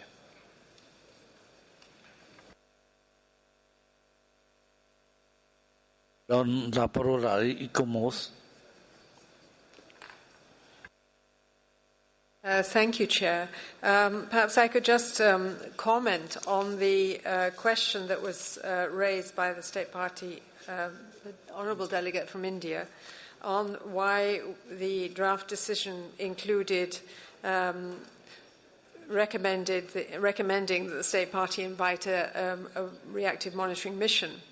I would like to stress that this mission was seen very much in the spirit of collaboration and cooperation to work with the State Party to consider the implications and work that they are planning on taking forward the recommendations of this study. We didn't see it in any way as a mission that was checking up on issues that we were not aware of, but looking in a very positive and structured way at how this extremely important work will be taken forward.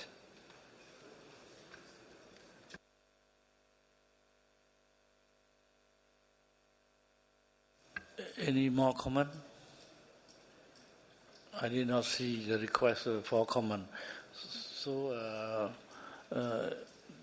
please, Rapporteur, introduce your text. Thank you, Mr. Chair.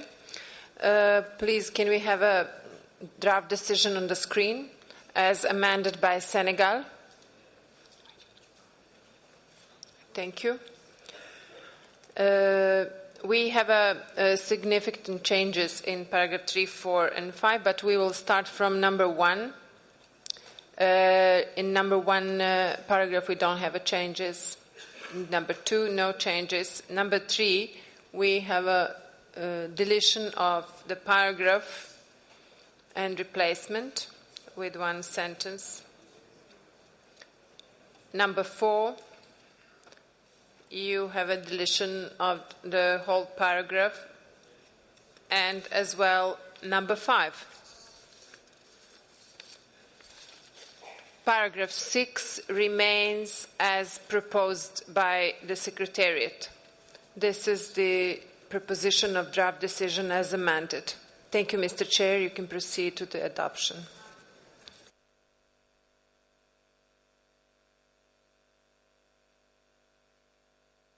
Oui, le texte est déjà présenté.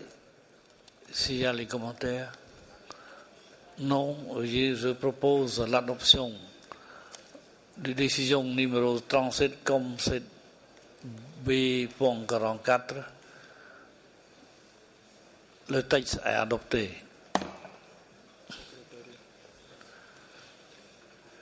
Oui, Secretariat, you have the floor to I think this is the last project in the region. Okay. Chair, I understand that we can present also the state of conservation of Mapungubwe, if you Okay, thank you. Alors le prochain site à examiner est le paysage culturel de Mapungubwe. Vous vous souviendrez que lors de la 36e session, le comité a demandé à l'État partie de s'assurer que l'exploitation minière à ciel ouvert de charbon n'ait pas d'impact sur la valeur universelle exceptionnelle du bien. Donc l'État partie, dans son rapport qu'il a soumis, a fait part des activités réalisées dans ce sens. Un archéologue a été recruté. Le plan de gestion intégré du site a été préparé, approuvé et soumis au Centre du patrimoine mondial. Nous devons dire que ce plan de gestion est complet, clair et précis, et nous encourageons l'État partie à le mettre complètement en œuvre en impliquant les communautés locales également. Le rapport informe aussi qu'un médiateur a été nommé pour accélérer les négociations avec les propriétaires terriens afin qu'ils acceptent d'intégrer à la zone tampon, comme cela avait été demandé par le comité, la portion de terre entre la limite du bien et la mine de charbon. L'État partie rapporte aussi que toutes les phases de création de la zone de conservation transfrontalière sont presque achevées et que les 3 États parties, le Botswana, l'Afrique du Sud et le Zimbabwe, signeraient le traité très bientôt. Je vous rappelle que cette zone transfrontalière avait été considérée au moment de l'inscription comme devant constituer la zone tampon du bien. L'État partie, dans son rapport, a également répondu aux autres préoccupations du comité, notamment l'extension de la mine de diamants de Venetia, qui était une question de préoccupation et qui est située dans la zone tampon. En effet, cette extension souterraine, il n'y a pas de détails qui sont donnés, par exemple, sur les infrastructures qui sont prévues pour la mener, ni l'impact que cette extension aurait sur la valeur universelle exceptionnelle du bien. Mais sur l'ensemble des questions que je viens d'évoquer, ICOMOS souhaite également rajouter sa contribution, Monsieur le Président.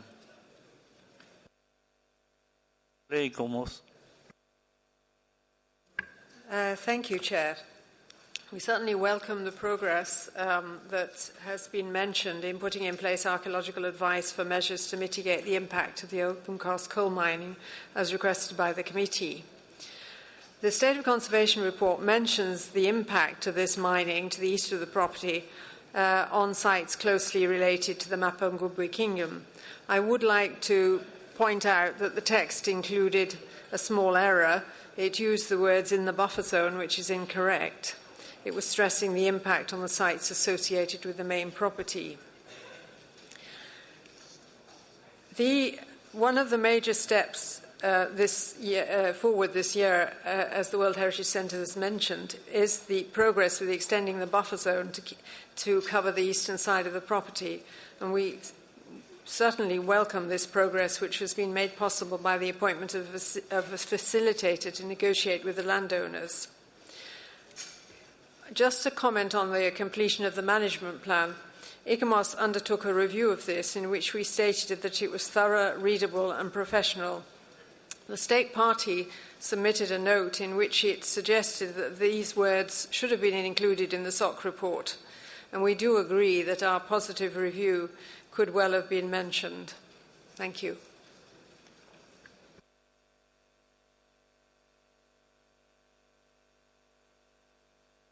Further discussion. Mali, please.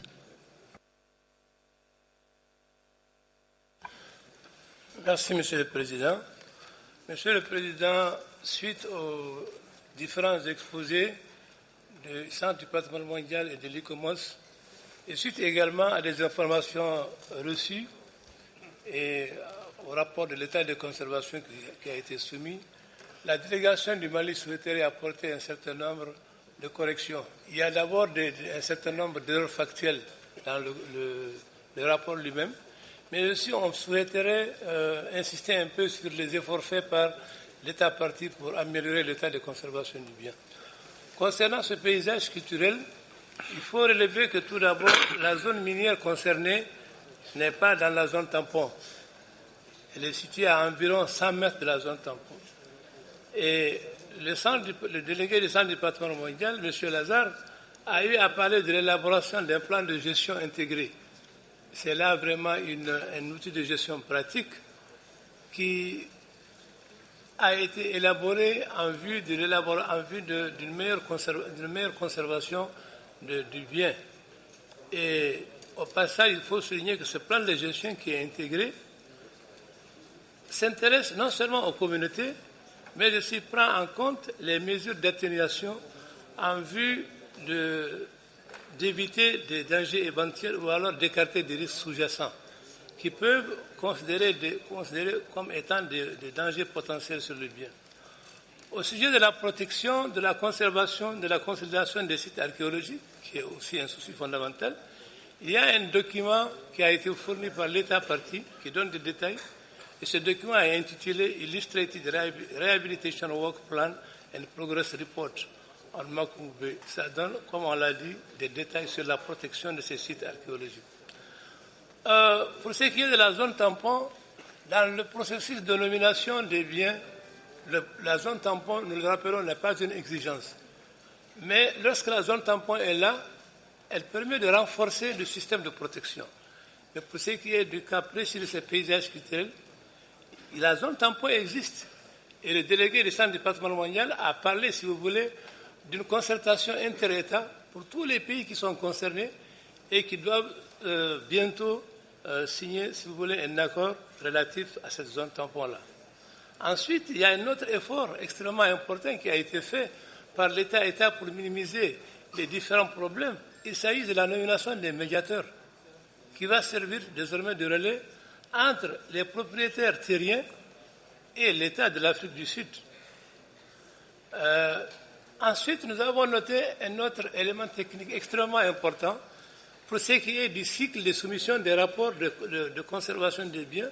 Nous nous sommes rendus compte que ce bien, qui est un paysage culturel, a été soumis pendant 4 ans successifs, en 2010, en 2011, en 2012 et en 2013. Alors, on souhaiterait également que la parole soit donnée à l'État parti pour apporter un peu plus d'éclaircissement. Je vous remercie. Donne la parole à Sénégal. Merci, Monsieur le Président. Je pense que mon collègue du Mali a déjà fourni l'essentiel des informations complémentaires.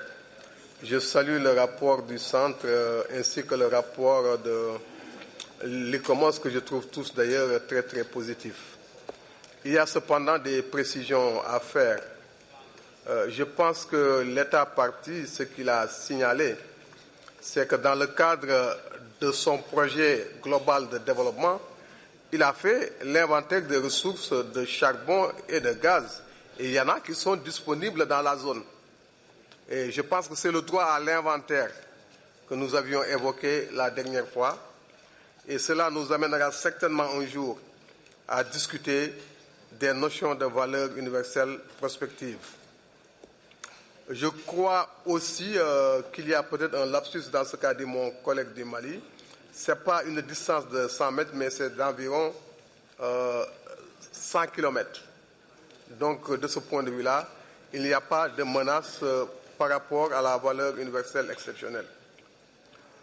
Il faut signaler aussi, d'après les informations fournies par l'État parti, qu'aucun permis ni de licence d'exploitation n'a été offert dans cette zone. Ils nous ont aussi précisé que la loi sud-africaine n'autorise pas d'activité minière dans les aires protégées, y compris dans les sites du patrimoine mondial.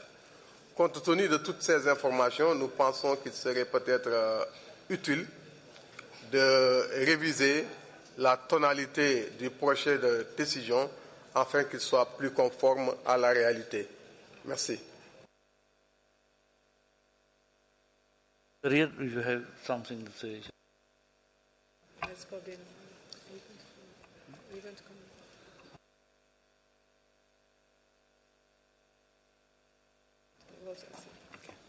Merci, Monsieur le Président. Je voudrais juste apporter des clarifications sur une des questions qu'a soulevée l'honorable, le distingué délégué du Mali sur le document illustré, qui est un travail qui a été fait. Effectivement, ce travail est très bien mentionné dans le rapport de l'État parti qui a été soumis. Malheureusement, il y a eu des problèmes de transmission du document par Internet, ce qui est tout à fait normal et peut arriver, donc ce n'est pas un problème. Mais nous avons échangé avec l'État partie et ce document nous a été transmis il n'y a pas très longtemps et ICOMOS prendra le temps de l'examiner également. Mais nous avons échangé avec l'État partie dans un esprit de coopération dans le cadre de cette soumission. Sur la question des permis d'activité que le distingué délégué du Sénégal a mentionné, je voudrais simplement souligner que le dernier rapport de la mission du Centre du patrimoine et de l'ICOMOS avait effectivement fait part d'un ensemble de permis qui seraient sur le point d'être attribués en périphérie de la zone tampon et qui pourraient également avoir un impact sur la valeur universelle exceptionnelle qui elle-même était déjà bien menacée par les projets existants, y compris également l'extension de la mine de diamants à l'intérieur du site. Et c'est pourquoi ces questions sont relevées par les organisations consultatives.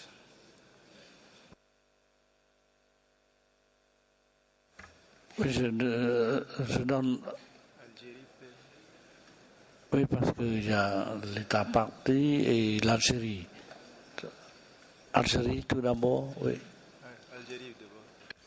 Merci, Monsieur le Président. Nous avons bien lu les informations complémentaires qui nous ont été livrées par l'État partie et qui dénotent donc de la volonté et de l'engagement de l'État partie donc d'apporter tous les correctifs nécessaires.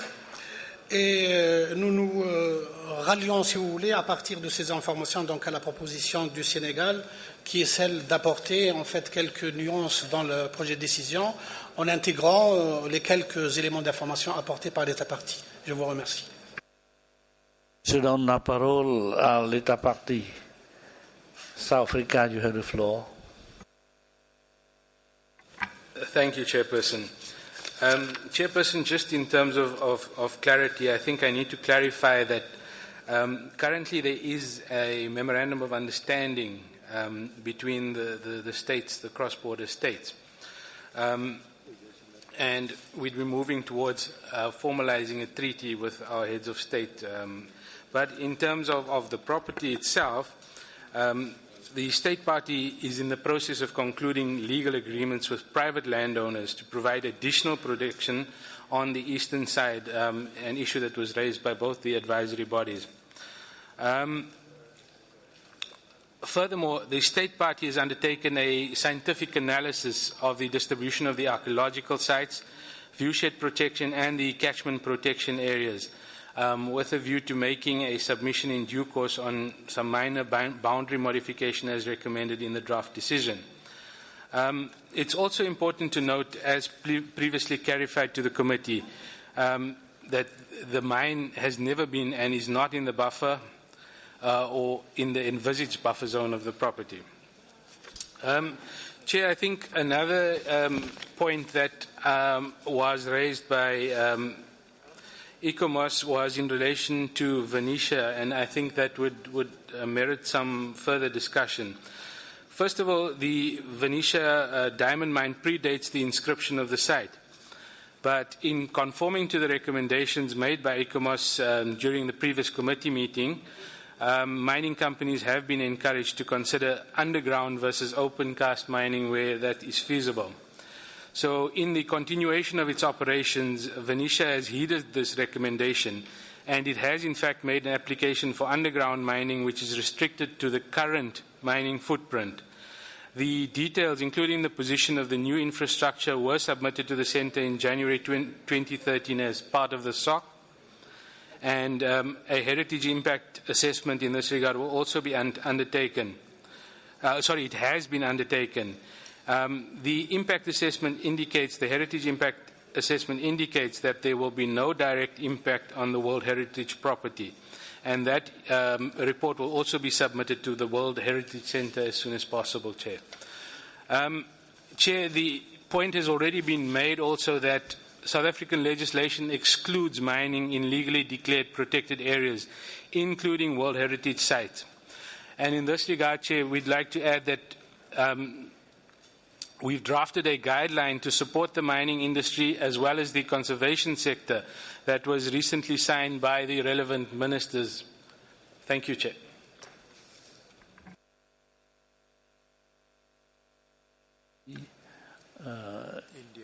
India. Thank you, Chair. We commend the State Party for the progress made in all these aspects that you have just explained, and we also thank ICOMOS for the excellent report that they have made. What we are really concerned are about the factual errors which ICOMOS has also accepted. If we recall, we were looking at this case last year also, and this extent of mining was explained. It was clarified that it is beyond the buffer zone. So it's not really a factual error, it's a repeated factual error, and this is not the first case. So that is one concern, if the advisory bodies can record that and really take care of the factual errors in future. And as India supports the decision, the amendments that are being proposed by Senegal for this particular case. Thank you.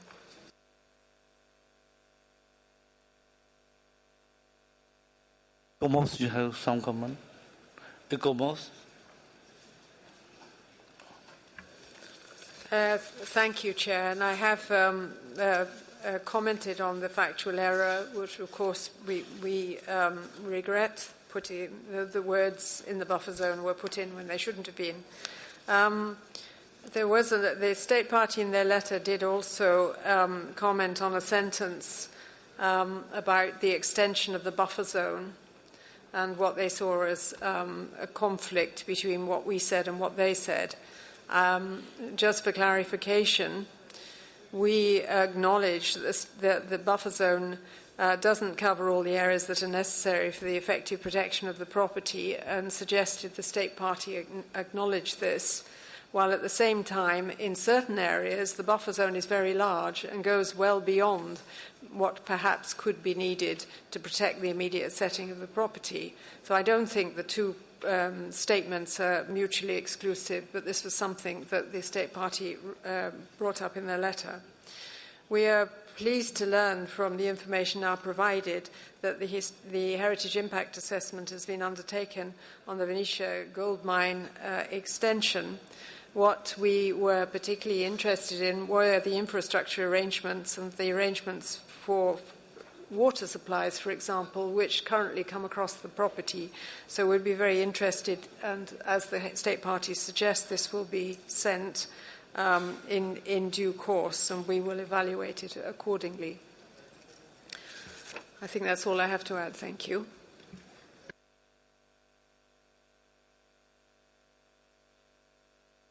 Is there more comment? Iraq, please. شكرا سيدي الرئيس. وددنا فقط أن نثني ونؤيد الاقتراحات التي قدمتها الدولة الطرف ونضيف صوتنا إلى كل من سبقونا وشكرا. Si, je pense que le rapporteur, c'est le temps pour faire la présentation du texte. Thank you, Mr. Chair. We received, as it has been said during the discussion, we received amendments presented to us by Mali, and from first in the first paragraph we don't have any changes. In the second, we keep the original paragraph, third as well, fourth as well, fifth, number 6 as well, 7 as well. Paragraph 8, please Secretariat a little bit, because some of delegations, they were complaining we went too quickly last time with the other decisions. So the paragraph 8 was deleted as proposed by Mali. And then we have a new paragraph 8. slowly, please, so that state parties members can see what we are proposing here. And we have so this is a new paragraph 8 that you have in front of you. And then we have a new paragraph 9 with changes of the date for the State of Conservation report. So now I think with all the explanations of Mali that submitted considerable changes and taking into account all that has been said during the discussions and factual errors that we had, that you can proceed to the adoption of the proposed decision, Mr. Chair. Thank you very much.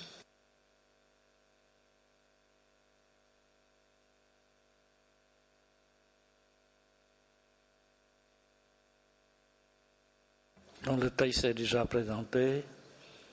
J'invite les membres du comité pour adopter la décision. Switzerland. Merci, Monsieur le Président. Nous avons entendu avec satisfaction que l'État partie n'autorisera pas des projets miniers dans les biens du patrimoine mondial parce que c'est interdit par la législation de l'État partie. Et il nous semble, si on enlève les paragraphes 8 et une partie du paragraphe 9 actuel, on pourrait les remplacer avec un nouveau paragraphe qui dit, et je lis, « Félicite l'État partie de ne pas autoriser des projets miniers dans les biens du patrimoine mondial. » Merci, Monsieur le Président.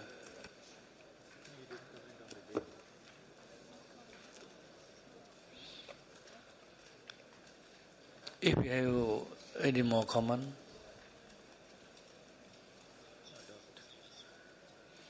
no more. So I propose the adoption of the text. Dans le texte adopté, I now invite Mr. Elundu Asomo to read out a list of the cultural property inscribed on the list of the World Heritage located in the Africa region, which are proposed for adoption without discussion. Merci, Monsieur le Président. Les sites suivants sont proposés pour adoption sans discussion. Ville historique de Grand Bassam, décision 37,7b.37. Basse Vallée de l'Omo, décision 37,7b.39. Vieille Ville de Lamou, décision 37,7b.40. Et Villes anciennes de Djenné, décision 37,7b.41. Je vous remercie, Monsieur le Président.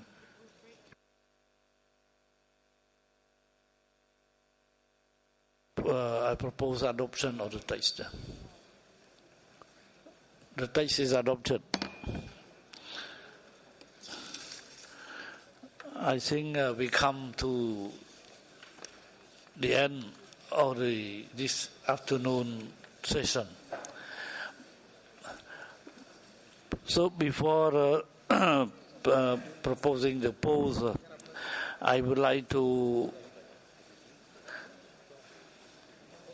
make, I think, a new idea to Mr. Rubarat.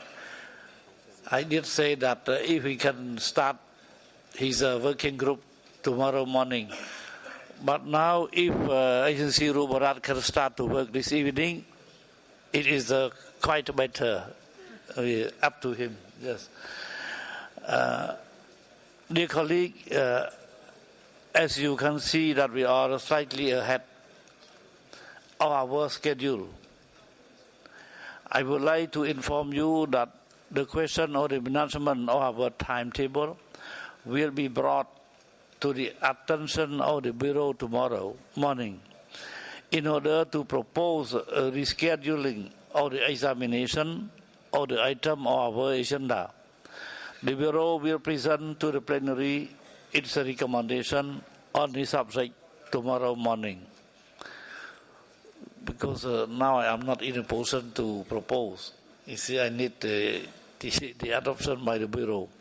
However, I would like to confirm that the schedule foreseen for the examination or the nomination will be maintained from Friday 21 to Sunday 23, as many delegations have adopted their own schedule according to the examination of this item. So thank you very much for the attention. I adjourn the session. I just get some information to announce. Thank you very much, Mr. Chair. The delegation of the Republic of Korea would like to invite you to an open forum on exploring new order approaches to World Heritage conservation, and that takes place now in the Champai room here at the Peace Palace on the 3rd floor. Then the delegation of Finland has a Finnish midsummer starting at 7:30 in the Rumdol room on the 1st floor here in the Peace Palace, which will be followed by a reception. And there is an announcement concerning the opening launch of the Singapore Botanic Garden exhibition on the 4th floor in the West Wing, also starting now. Thank you.